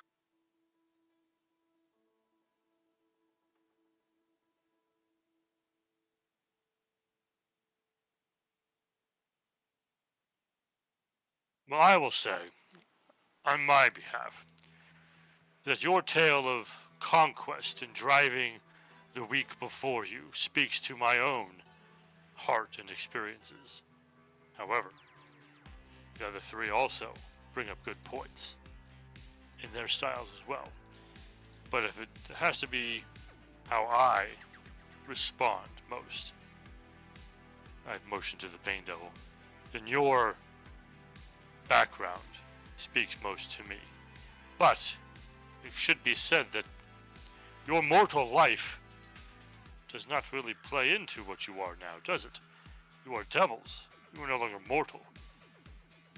Shouldn't it be what you do now and what you have faced as a devil that should determine who is mightiest as a devil?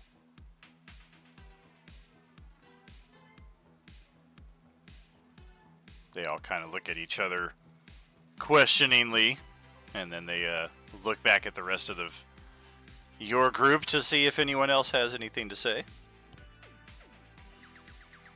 Yeah, I think whichever one of you kills most of the demons that your Devil Lord Mammon wants destroyed would see the most favor and would certainly be recognized as the most powerful.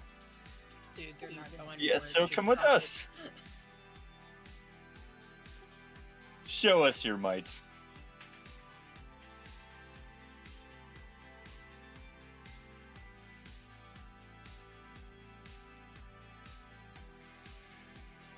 Yeah, they definitely are staunchly opposed to altering the game that they have put forth.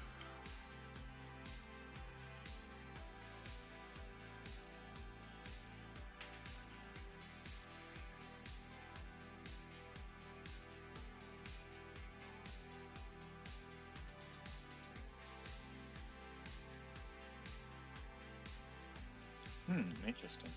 So, why don't you guys fight to the death and see who wins?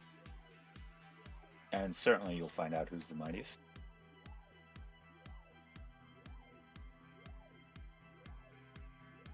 That'd be a pretty easy way to do it, right? Who comes back as a Lamar, right? Who remains as a queen or an emperor or a king or a warlord?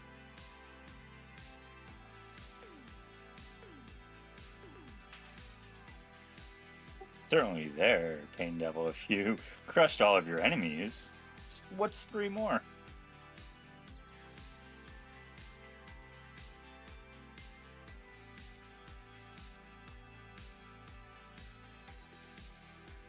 Ferry boat captain just kind of shrugs and shakes his head and continues prodding the boat forward.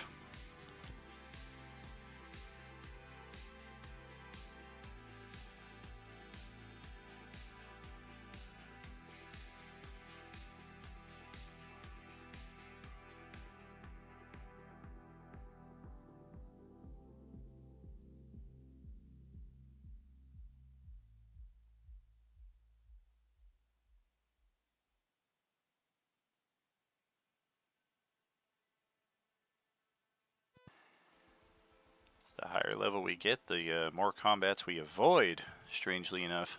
The more ass we can kick, the less ass we kick. Like, That's just what keep Red it that Dead way Redemption so that we can preserve our stuff for the final fight, man. I guess so. Every fight after a new long rest, yeah, that's the ideal. For everybody, just about.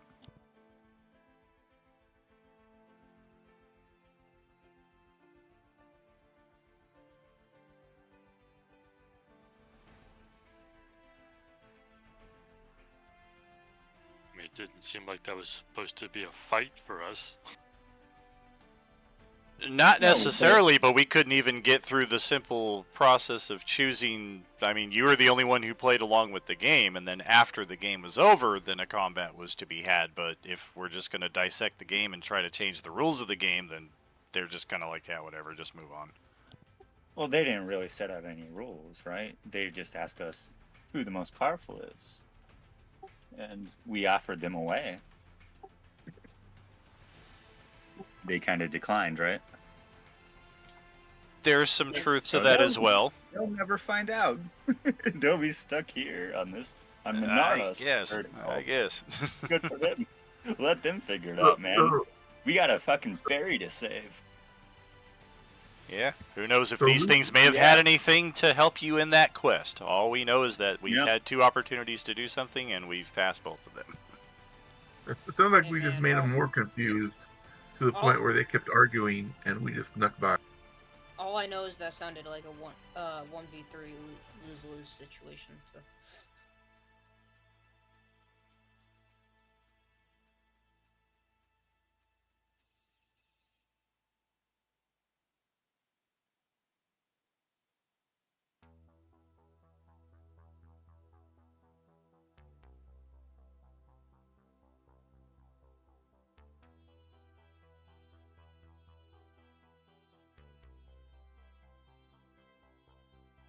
Yeah, riddles and mazes in general can be pretty rough because as soon as they're on the table, half the party is trying to dissect it, and the other half is like, all right, how do we circumvent? And that's rarely ever the goal. I didn't put a maze in for you to find the way around it. It's to find the way through it.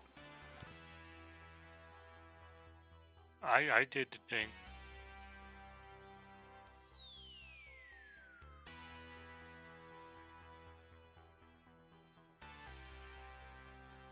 Well, let me check this next map here and see what we got set up.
Gotta love it when the name of the map you're gonna come onto is called the Killing Flats. That's what I was just gonna refer to, yeah.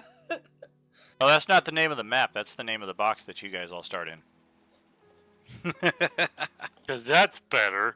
Yeah, Right. that's, you know. Like, we all start in a freaking shredder or something. Like, seriously? Oh, sigh of relief.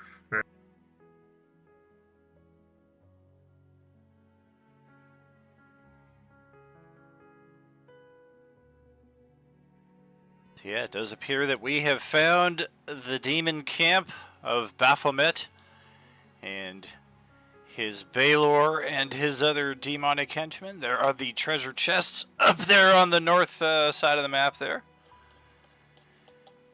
And we can see the increasing elevation throughout the course of the map. Each level represents approximately 10 to 15 feet difference in elevation.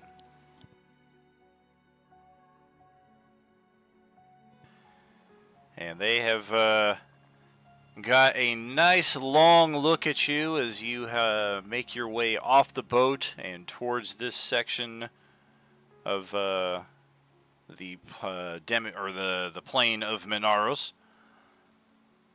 And Baphomet himself, all the way up here, shouts out in Abyssal, "Hey! Hello?" Did anybody speak Abyssal? Nope. Just Infernal. Parlay? Nope. I don't I'm think waiting for my sheet to load, so I'll tell you in a minute. And he gave away his helm of comprehending languages. Hey, I gotta use an action to even get the comprehend language up, so... One who I don't understands know. right now is the ferry boat captain. He's like waving like, "Yo, what's up, dude?"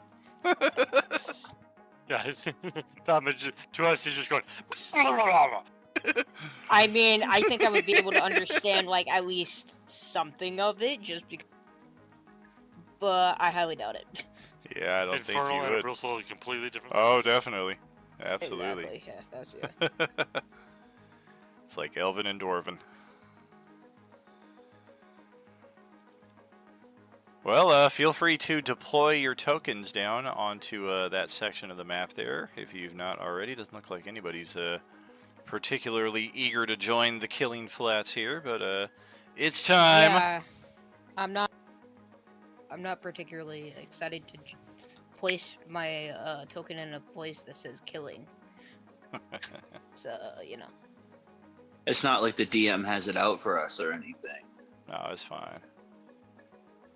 Not like he wasn't hard targeting me with ball last fight. That's, you know. Like, he getting his name wrong. DM here stands for Daniel Mad. Like, he's about to fuck us up somehow.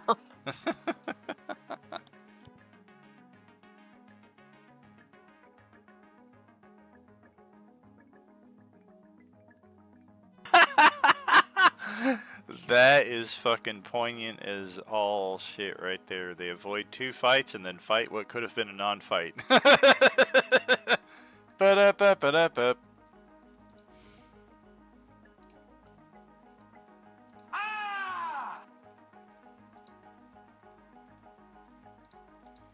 Oh my. So it looks like we got all of you there. We need Veradar. He's with us. Oh, you didn't make me an infernal chicken token, huh? I thought we had one. Yeah. No, it's all good, don't. I'm just bullshit. Alright, so now that that's there... Where are we dropping in? Where is everyone? Things just loaded for me, so...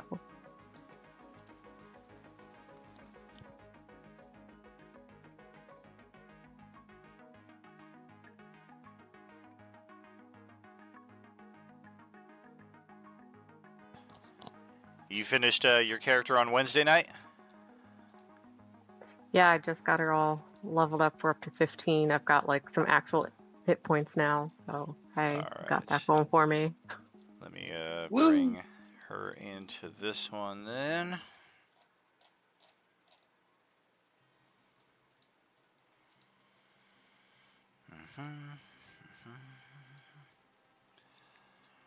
Reassign your preferences again, because it always undoes that.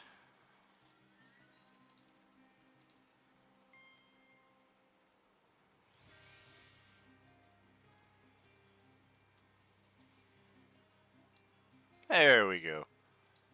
Much better.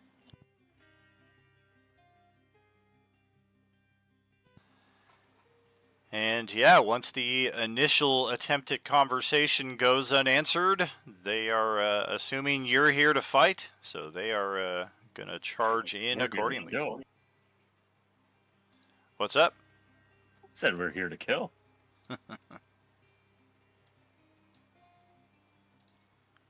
The one time I'm not playing a murder hobo, really? Dude, you're not a murder hobo with demons. You can't murder hobo a demon. It's not how it works. I mean, I wouldn't go that I far, absolutely could. Like, do not challenge me, bro. Well, what do you mean? No, It's no. like, it's not the What I same. mean is that when you see a demon, you kill it. That's it. There's no moral That or ethical questions I about would it. absolutely make friends with a demon. Like, Then you're a demon, and maybe I'm just nice. How about that? Maybe demons get a second chance in life. Who knows? ooh, Or in non-life, I guess. yeah. That's more of a semantic question, ain't it? Sounds more like a pragmatic question because it's a question of interpretation versus semantic, logistical, syntactic meaning. How many nice demons do you know? Well, my sister's not too bad. She's a demon. Oh, for sure. No Oh, doubt in my mind. And yet she's not too bad. Does that make you a demon? I wouldn't doubt it for a second. Huh.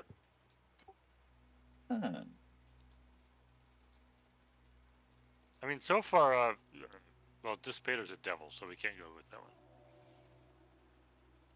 At least you can trust a devil.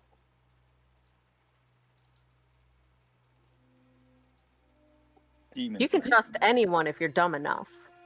Yeah. Amen.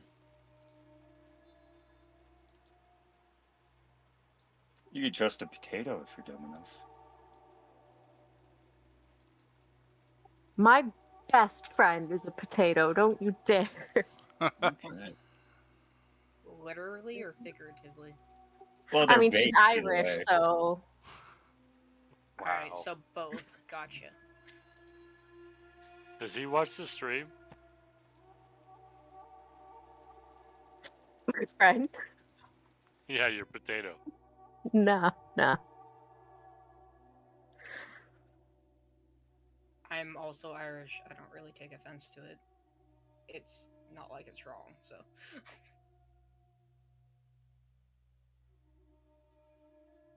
I think we got the count right at 12. 12 of us in the initiative. So let's take this away. Veridar's got the first play here. Now that that's all set, can get rid of these. Uh-oh.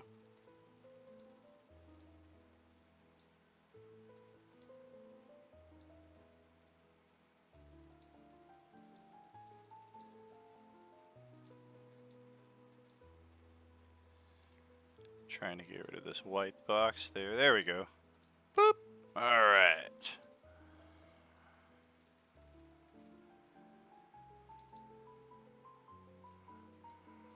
Well, shit. Veridar's gonna take flight.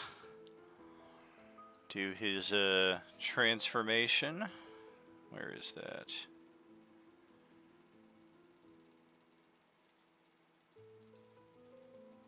Did you roll enough initiatives? I think there's 5 different things on your board.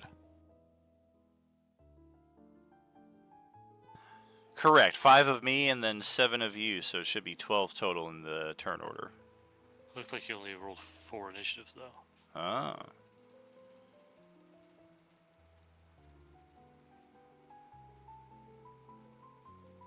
Looks like all of them are in there, though. 2, 3. Never mind, I missed 1. 4, 5. Yeah, they're there. Cool. Alright, he doesn't have the transformation. He is winged. So we'll just float right up there. 15 feet. Oh, that's right. There's no icons here. I keep forgetting to put them over. Shit. Whatever.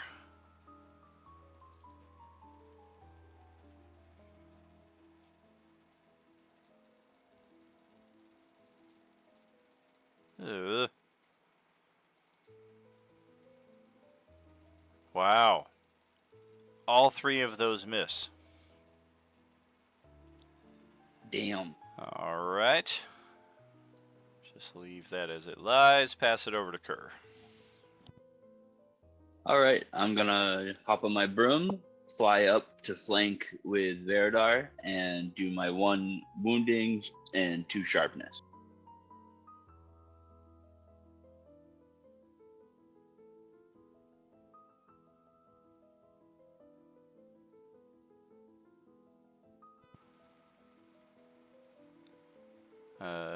Yep, and yep.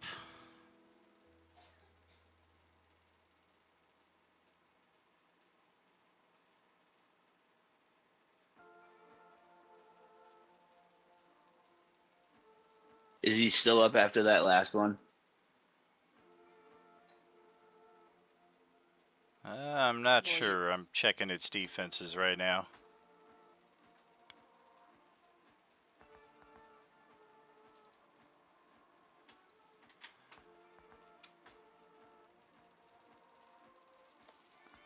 Because here's a little bit more damage after that last natural 20. Okay. Oh, actually, that's my bad. It calculates it in to the roll. Yeah, I was gonna say. Right there, it says 19. Oh, okay. And with that, because of the sword, I roll another d20. Oh, wow. That's what I was waiting for. Fucking sweet. Yeah. All right. Damn it. Well, that's it for me. All right. Well, that's where she's at after that. That was unpleasant.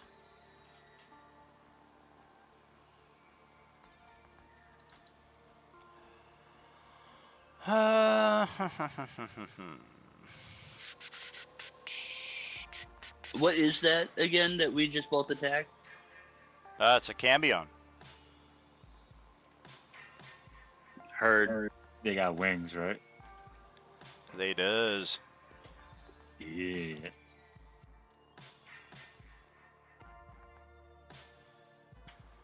Okay. Well, let's start with that. That'll apply to everybody.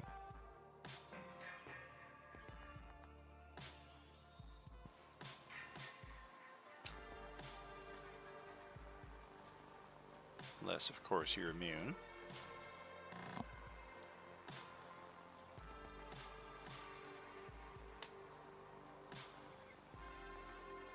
Yeah, I'm immune.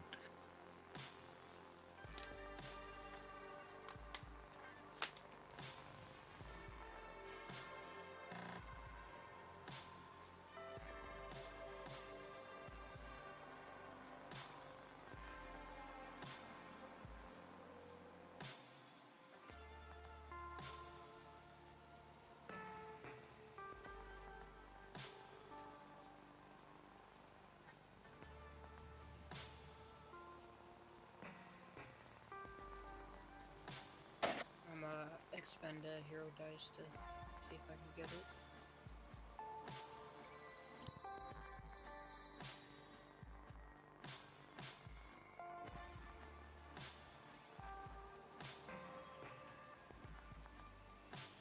Great, not even close. Even with the advantage, still in 17. Yuck.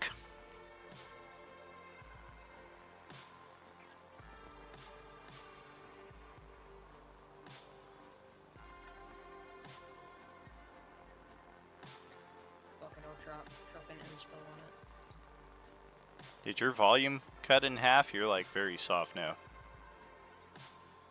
I just moved my mic away because I was eating. Is that better? Oh, gotcha.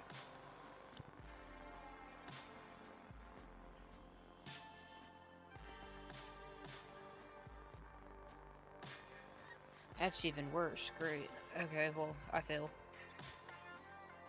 Yuck. Coward.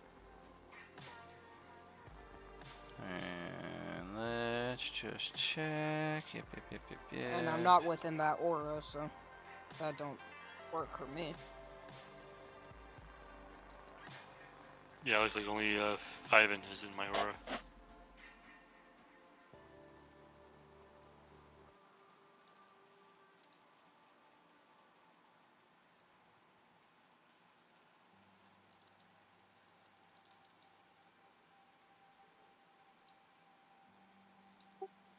You have a bunch of auras, don't you, dude? Well, they're all 10 feet, just like that one. I have Conquest and Protection as well. Yeah, that's just... So I didn't need to roll for that?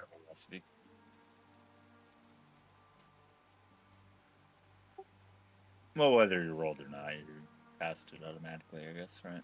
Yeah, anybody within 10 feet of me is immune. Okay, because I rolled horribly. Yeah, you're good. As long as you stay near me. Once you leave my aura, though, you're going to have to roll. All right, well, the Baylor is going to fly 80 feet and get right over here into loose flank with Kerr, and... Youch.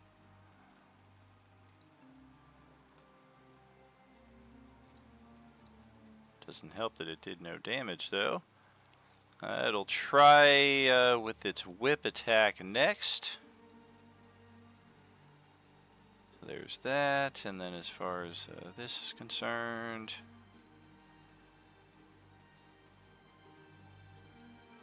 So yeah, only counting the damage for the second longsword there.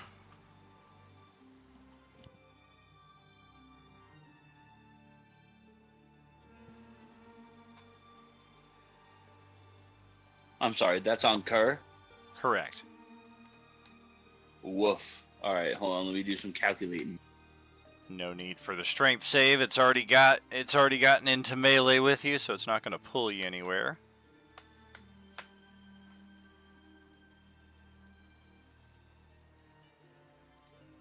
Besides, that only works on wizards on bridges.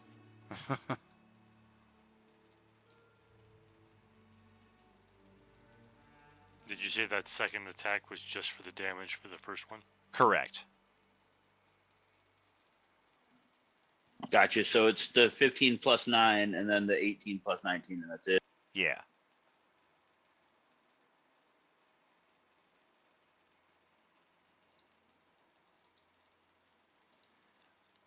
That's sizable damage.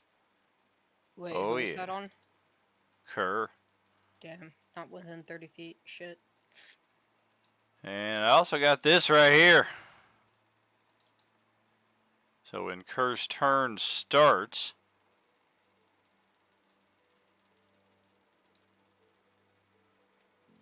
and for now we'll pass it over to Pyra's turn. Awesome. Great. Just what I like. Being frightened and having to move and fight. Amazing. Well, I don't think, technically I don't think we can, go towards the creature providing said fear, but if I wanted to... Because technically moving towards the one creature that's, in front of me and slightly towards the one that is frightening me, technically that would be moving towards the one that is frightening me, so I'm assuming I can't actually do that. I posted Correct. the thing for frighten above. Just Yeah, that's technically in the same direction, even though I'm not targeting Mr. Yeah, if you're in the Man. corner like this, pretty much any direction is going to be towards that thing. Unless you just go north or northwest. Yeah.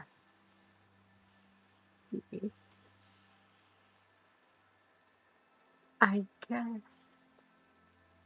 I doubt produce flame is really gonna do much. Keep in But mind, these are demons. They're most likely also resistant, at the very least, to fire. I know.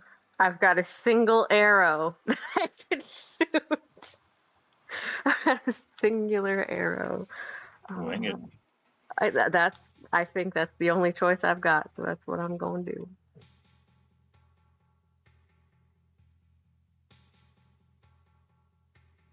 You keep in mind, you also have disadvantage on the attack. In theory, 16, not a bad roll for me. However, I realize that probably does not hit in this situation. Who are you stabbing? There's nobody nearby. Arrow. Is that not the bow? Damn it. Can I read? Do I know how to read in English anymore? Like, what? She just threw the sword at it. Yeah. Speaks Infernal. Yeah, I guess it's even worse in that case. I can't English anymore. Like, that's what this is. Let's just all switch to Spanish. I'll do much better. Yeah, but then I No, get no, much no. worse when I start to try to make people enfuegoed. Oh, don't you? No. Oh my god. No, please don't. Not today. Yeah, let me stick with we'll all switch to Austrian. Yeah, that's good. That's good. That's better. If we can make fun of the French, that'd be even better. I've got beef going on with the French people in my department. Really funny. It's really great. Any okay. movement after that, or just staying there? I guess I'll just hang here and then retry my wisdom saving throw since it's the end of my turn and pray. All right. Eat my cookies. That's all right.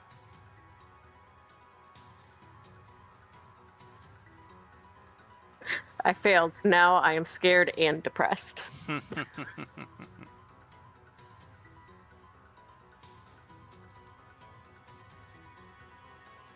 Alright, bear with me a second here for this turn.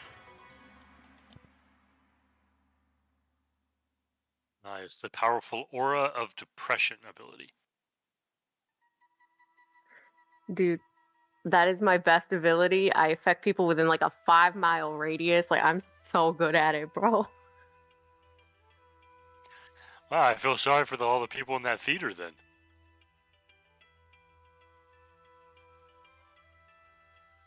Yeah, we're just a bunch of sad fucks over here. Like, it's alright.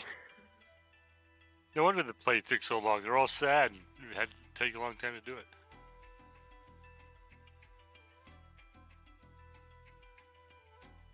I can confirm that most theater programs are that way. Unfortunately.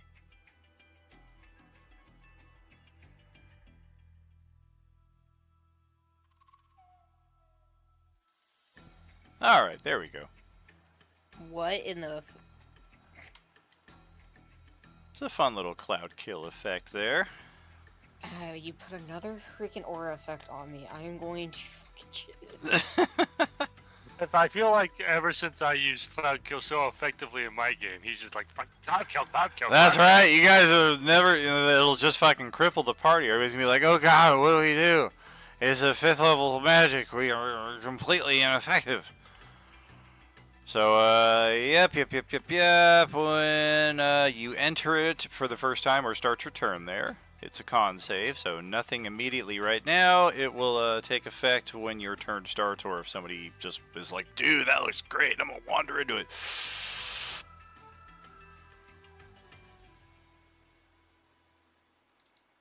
that is spell casting.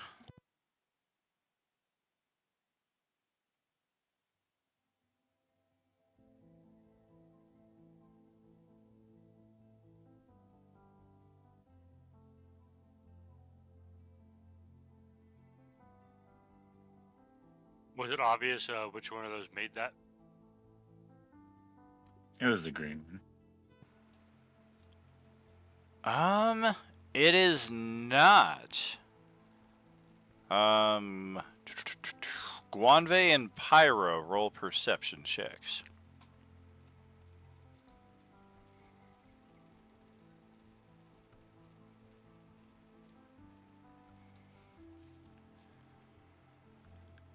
Yeah, Guanfei thinks it was this fucker up here, who is conveniently out of sight for most of you just due to the way the terrain is situated and your positioning in relation to whatever the fuck that thing is. I would be able to see that thing though, right? That's why I had you roll a perception check.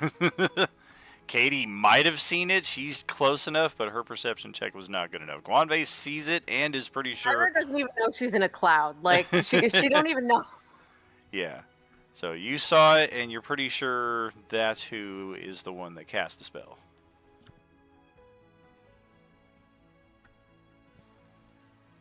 And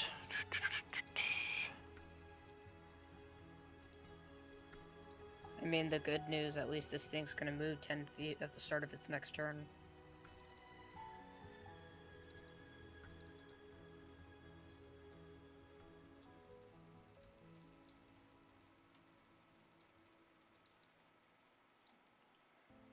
And this thing takes flight and books it all the way up to the top of the peak there near Baphomet.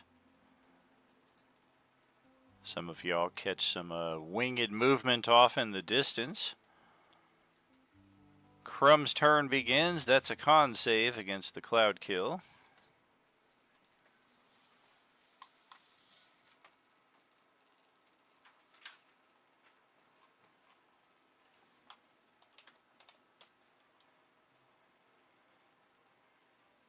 Oh, of course, there's no DC attached to that.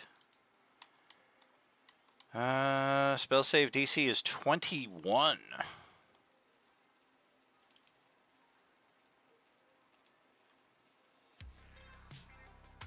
Okay.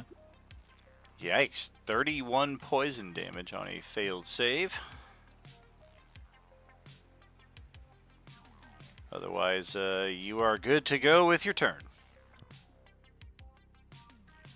How high up is each one of these levels?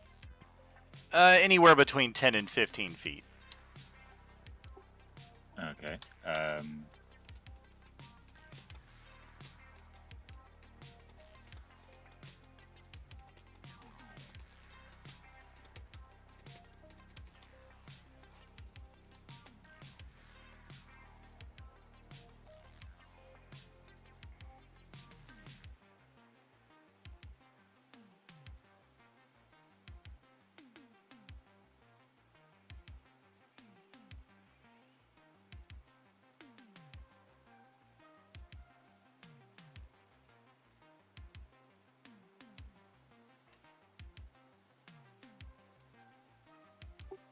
Perfect. And then, yeah, I'm gonna move over here, summon an echo up there, and then hit that echo once. Or, sorry, hit that Cambion with the echo one.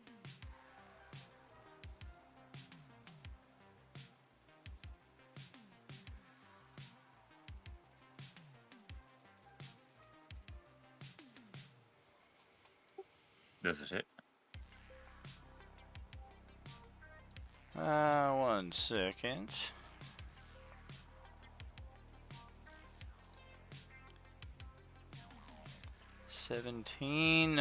AC is 19. So 25 hits. Alright, and then... Yeah. Yep. I'll use the bonus action to try and shove it.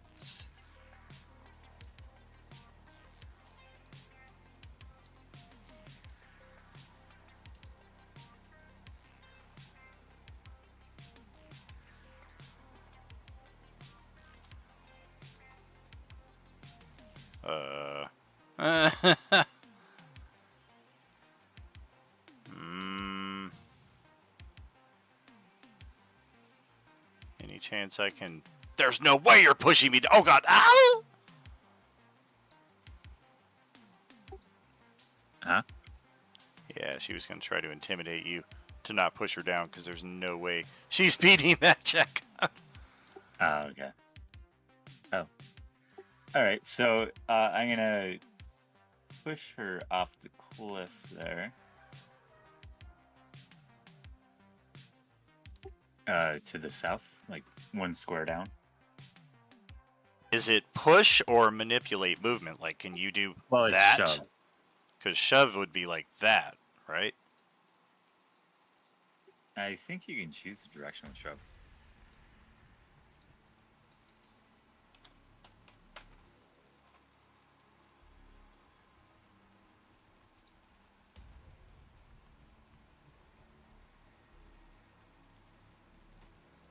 Yeah, I think you could shove in any direction. Moves to the target with... The attacker moves the target 5 feet to a different space within its reach. Right.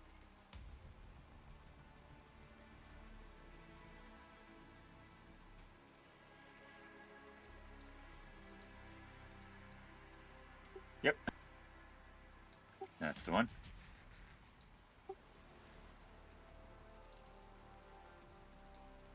Now, does she fall? Yep, but she made her acrobatics check, and she is prone, but she doesn't take damage. Okay.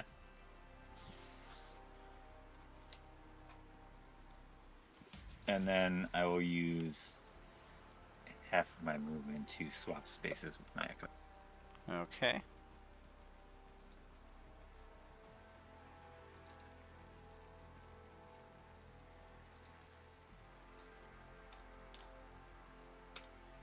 And then she does take half the poison damage. She is resistant, but failed her save. Alright, and then I think I'm good there. Yep, go ahead. All right, J-Man.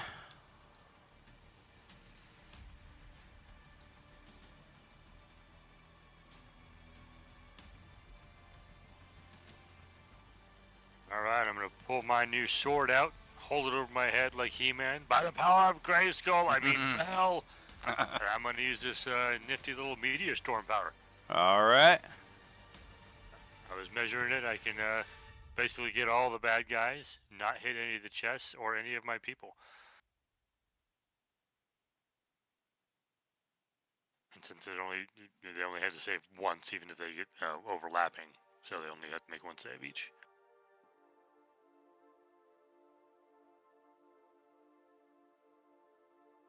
All right, go ahead, post it up.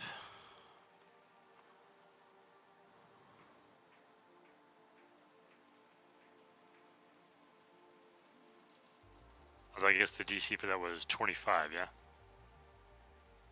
yeah? Whatever I posted, that sounds about right.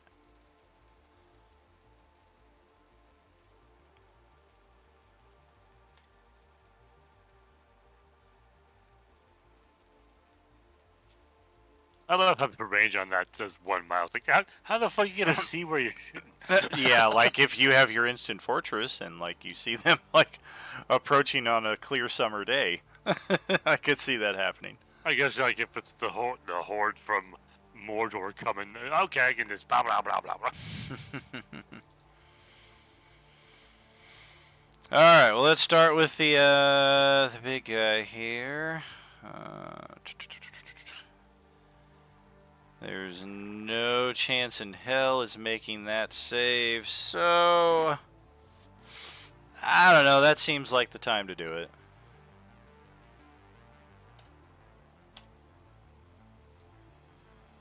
So, it is immune to fire, and then it'll take half the bludgeoning.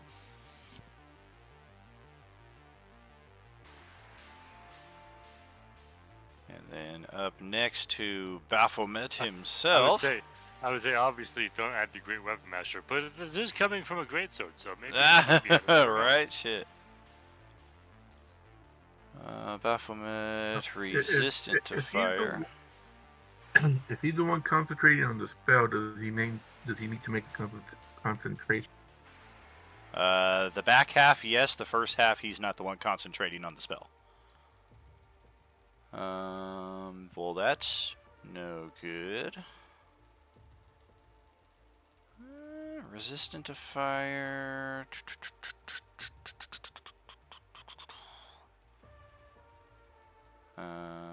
Ooh. I mean, I guess that's only half useful. Yeah, fuck that.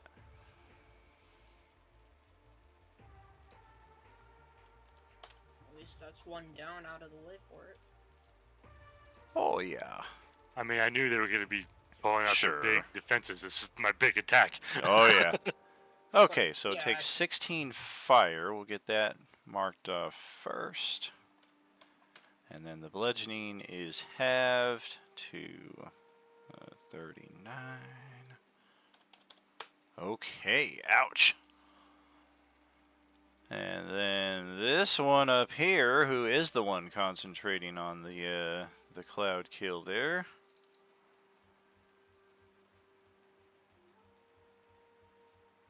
That's right, 'cause I don't know that. I just know that I'm trying to hit every motherfucker up here. Sure.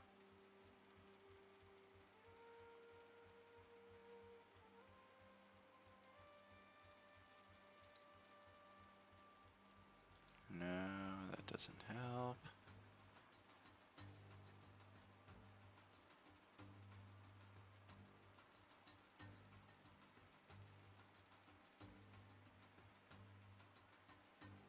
Okie doke. Good gracious. Alright, fucking hell. Bam.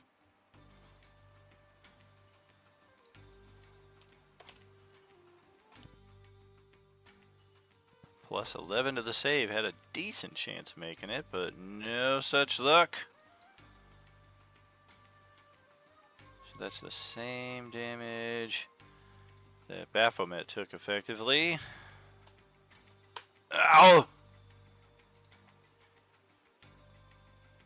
And then the Cambions, I mean...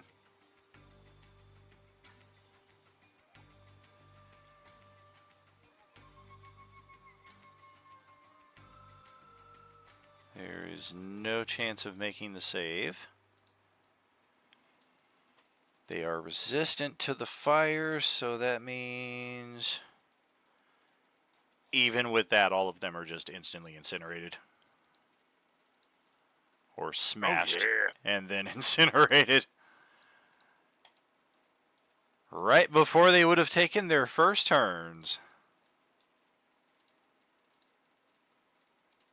Good stuff. So we got that, we got that, we got that. I mean, you still got the two down there because I weren't able to get them. Oh, okay. Gotcha. So the one that's almost dead and the one that's sitting inside of the poison cloud. Yeah, because I couldn't get them without hitting my people. And Sure. I wasn't quite ready to do that. Do it. Okay. Do it. Concentration.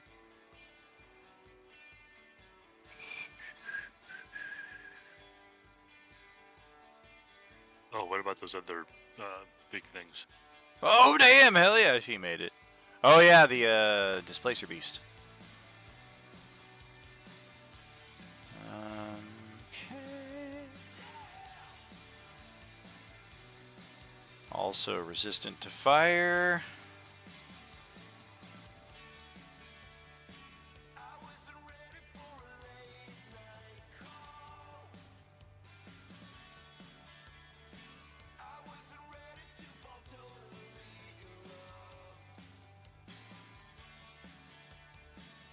There it is.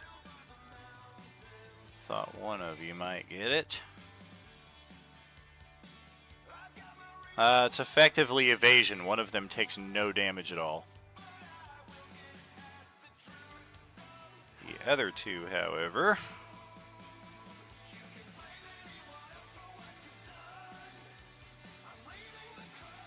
Oh, gosh. Yeah, they're pretty envious. They wish they had gotten that save. Because that is a big chunk of damage. All or nothing right there.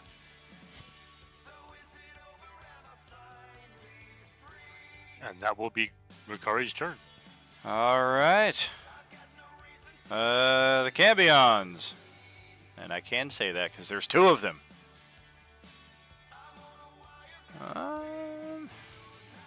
Alright, we are going to recall perfectly any path we have ever traveled.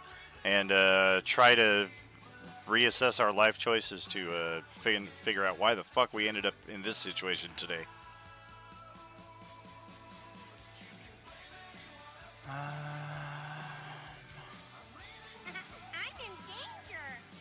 I think the one that is pinned is going to use the advantage it has and try to stab out twice on Kerr with the loose flank there. 24 and 9. Oh, no damage again, huh? 24 hits. Oh wait, no. I mean, 24 does hit, but that's just a 10, right? No, it's 24 because it's got the loose flank on you. And the damage will be the 5 piercing and the 1 fire that I rolled there because the damage wasn't showing up. Gotcha. Well, I do have that magic resistance, so that fire go away or no? It's minimum of 1, so you can't resist it any further than that. Fair. Okay. Solid. Alright, and we already moved into the effect, so we don't have to roll another save, but we do want to get the fuck out of here. She stares up and throws Crumb a middle finger. What the fuck? And Crumb waves back. She will fly up. Did she not take her cloud kill damage? Oh, she did. Oh, okay. Yeah, she's resistant to poison. She failed her save, so she took half. She took 15 of the 31. Ooh. And she's gonna fly up. Did you fly over me or past me? She did not taunt you by flying through your threatened zone. Okay. She is going to be about 40 feet above you and then toss down a pair of fire rays here. Boop, boop. And that is all she's got. So it's over to Guanve's turn. Inside the cloud kill. Well, I get advantage on it, so I Alright. presume I succeed that. Yep, it's a 15 poison damage on a successful save. I will remind as well, because it is a thick fog, you cannot see through it. You're effectively blind. Oh, don't worry, I'm not worried about that. I'm not necessarily going. If I fly up this way, I can still move there even though I'm frightened, right? Correct. Frightened means you can't move towards it. So as long as I know, that's why I was just checking that this wasn't Yep, you're good. moving towards him. That's all. Well, I will. That's part of the reason why I said you're effectively blinded, because you are only frightened of the thing while you can see it. So Fair you have no enough, fucking but- clue. Yeah, but Once you fair leave the enough. cloud, you'll see it, but in the cloud, you don't know where it is, so you can go any direction you want until you can see it again.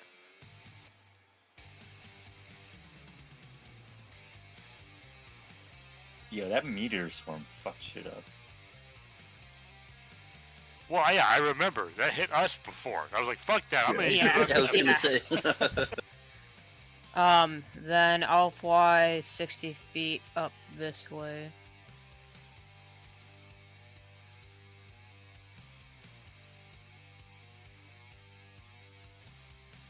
Alright.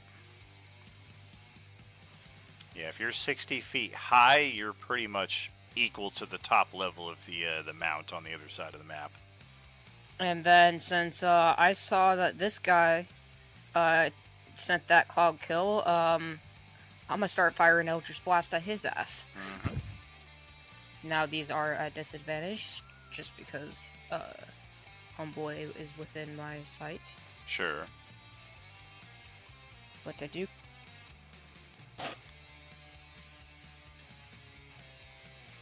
Yeah, pretty much irrelevant.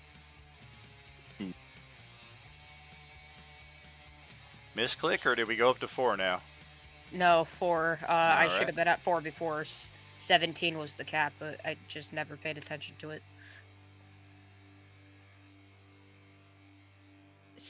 Level 17 is the mark for Stop saying numbers while I'm counting. for them. Okay, sorry. My bad.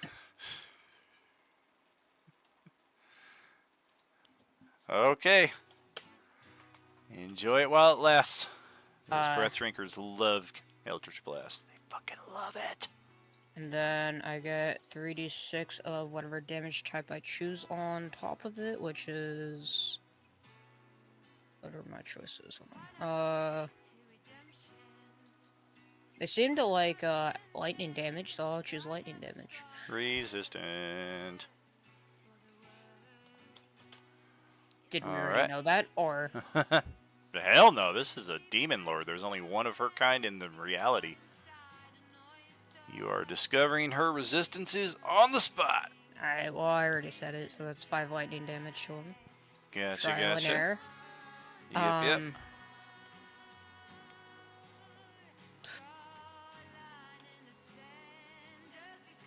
It's like she belongs at J-Man's table.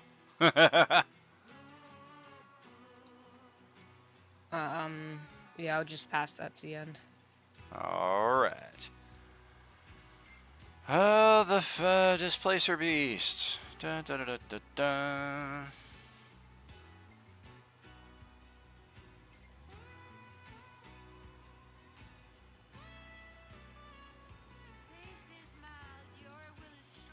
Bonus action. Definitely dim lighting out here, I would say.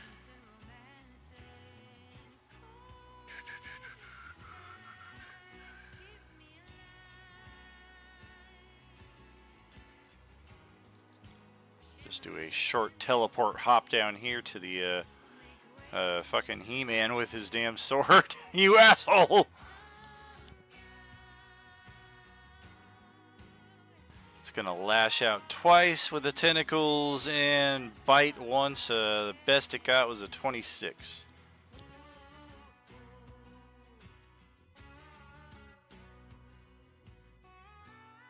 Yeah, my armor class is like a 19. I don't have that much. Oh, damn. Well, then the 22 will also hit. The tentacle attack is 18 piercing, 7 necrotic. Ouch.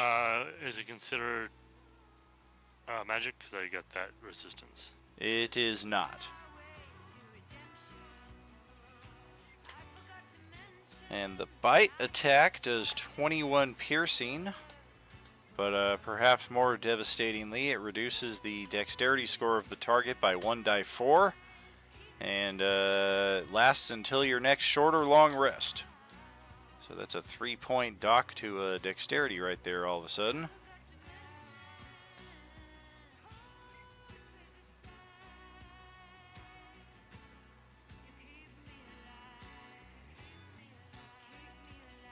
This one's going to teleport over here by Crumb.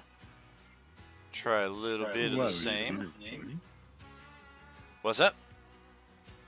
Oh no, I was talking to the beast, not you. Oh. 15, 20, and 20.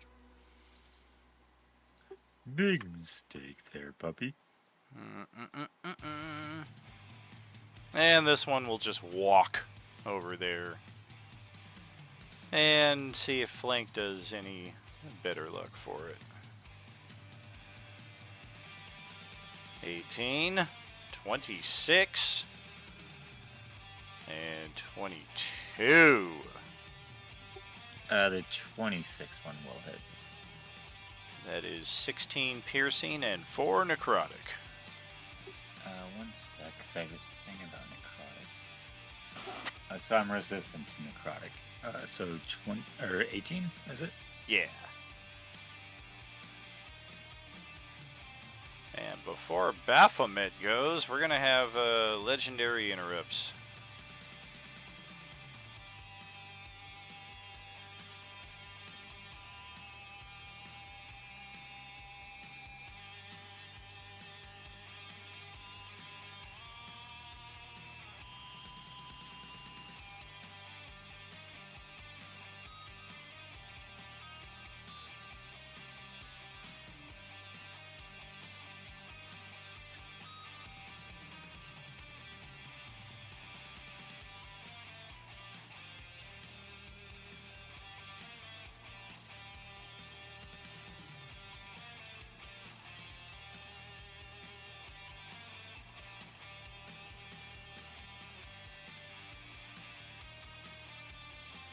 Baylor is going to use Power Word Stun on Veridar and lock him out for a while here.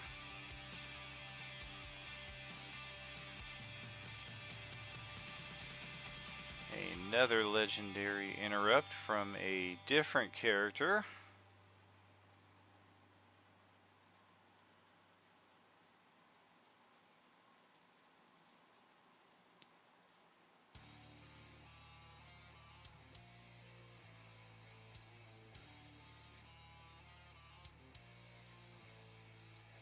Whoop!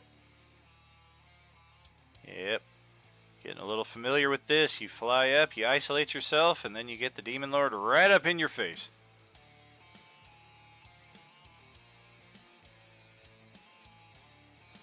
And then Baphomet's turn will come.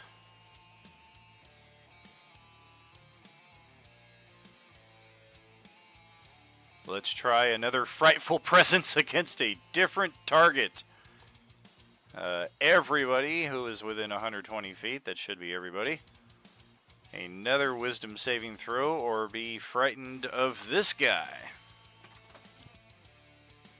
Can you be frightened by two different things simultaneously, or no? Oh yeah. That reminds me, I forgot to make my save to end the first one at the end of my turn. So let me do that one first. Hey, I ended it, so now I have to do this one. Fuck yes, let's go. Sweet.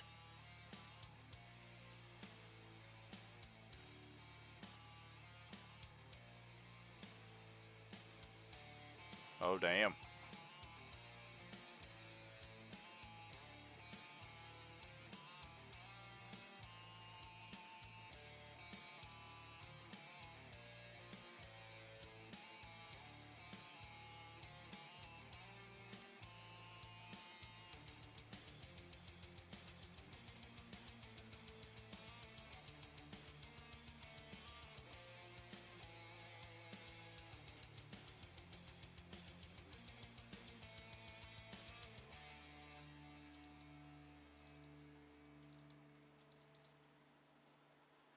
He's just going to jump down the top level there and start making his way a little bit closer this way. And that'll bring up Fiven's turn here to end our initiative for the evening.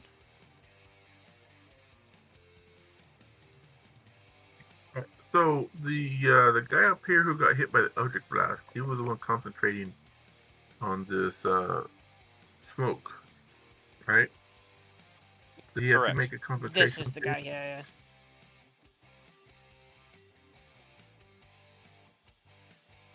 He made his concentration check out to the meteors. It's made all four of those too. Yeah. Constitution saving throw against Cloud Kill. Alright, so do I have to take the make a concentration saving throw against it? Well, not a concentration, but you do have to make the save against the poison. Constitution. But that's what I meant. But it's a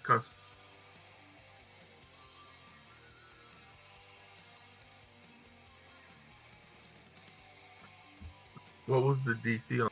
I think it's 18, if I recall. 21. 21.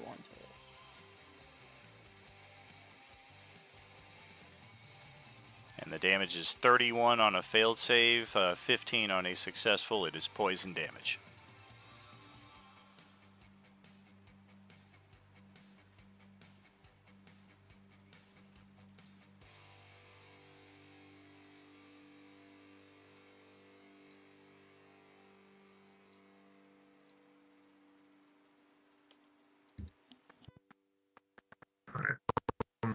To kill. Wait, did I? What was the save for that last? What was the save for the last Frightful Presence? DC was 18. Yeah, you're good on that. Oh, so I made that. Okay. Well, but when he gets out of the cloud, he'll have to make the one for the Baylor again, though. Sure.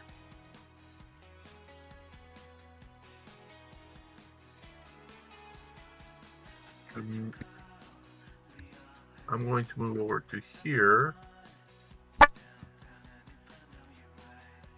And does he still have his presence up? Kari's aura. That protects him from fight? I'm pretty sure that's It passive. is up as isn't long as I'm conscious. It's up. Okay, so then I would move into that presence again, right? Or move into his aura or whatever. Mm-hmm. Okay. So from there, I'm going to summon my Echo here. And would I have flanking on this guy right here? On the Displacer Beast? Not with that angle, no. No. Alright, screw it then.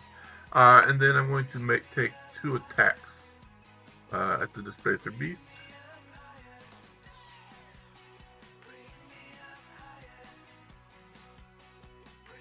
All those will both hit. Right.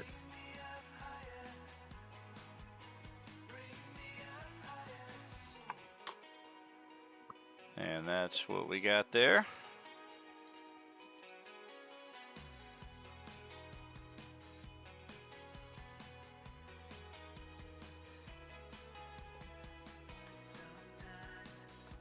And I'm hoping that kills it, but maybe. Oh, nope, it is still up. I dropped its health bar already in response to those, and it's just hanging on.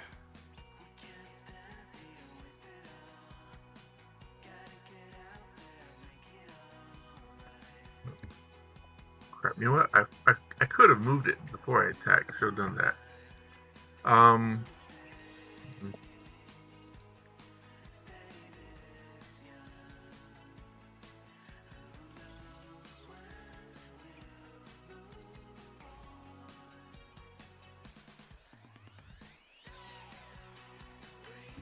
I'm just gonna leave it right where it's at, and hopefully it attacks me or the Echo instead of the guy down there. That. Alrighty, and I'm gonna knock out some more legendary interrupts here before we close it. Otherwise, I'm likely to forget the momentum here.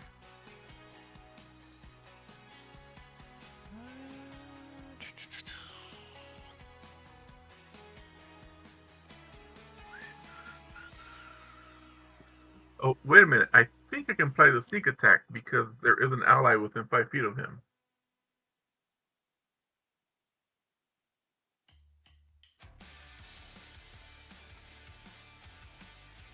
That would be normally correct, yes. Okay. We'll let you do it at this point.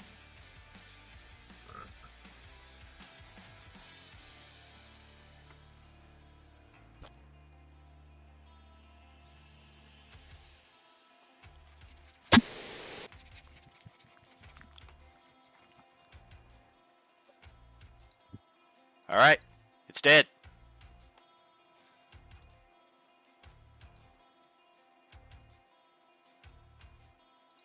Try to get back what I was doing here.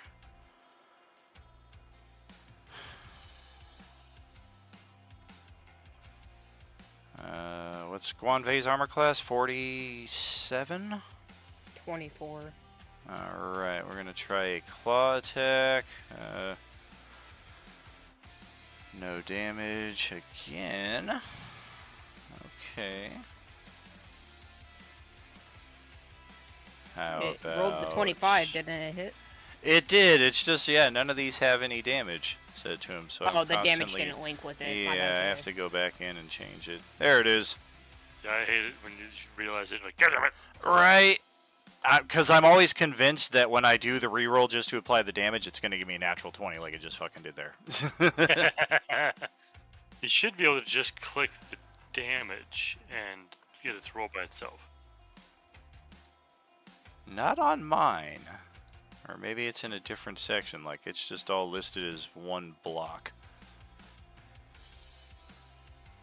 There you go. And that will tap her out on legendaries. And it's just that 14 damage, right?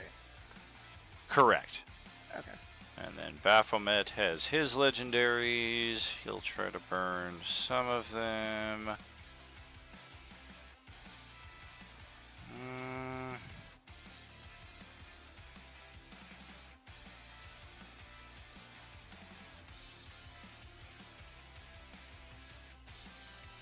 What's the reach on that? 10?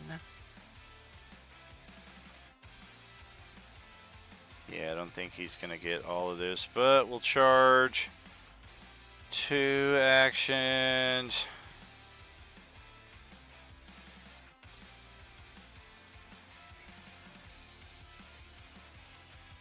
Oh, damn. Just enough room here to squeeze in and hit Kerr on the other side of that with a gore attack. Most funny thing I thought of when I envisioned this was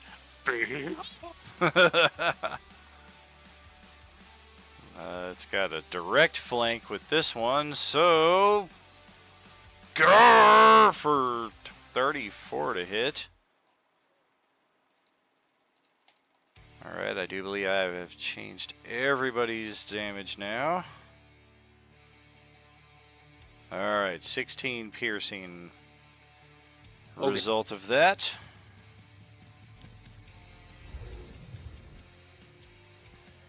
And that's the end of the stream, friends. We made it not quite as far as I thought we would tonight, but a bit of a slow start here. Kicking off and definitely seeing the challenges that awaited you ahead. Perhaps now you understand a bit more of my hesitation to just rush forward with the reduced party that we had at the start of the session. So hopefully next time around, everybody's on board. Everybody's here when we kick off, and we'll get this combat resolved and see just what lies ahead of us here in the Nine Hells. But yeah, great job tonight for the most part as far as our combats were concerned. Some of the other bits, we may have left some things lying on the field, but that is sometimes the nature of the game. And then tomorrow night, 6 p.m. Pacific, we are back with the real IG Aurelis / the Secret of Nihilus. If we do get to that part, that is going to be some major news for the 24% of the server who is aware of our Coalescence Connected story here and just how epic all of that ties in together. We will see you tomorrow night, friends. Thank you so much. We will catch you next time around. No are you without you.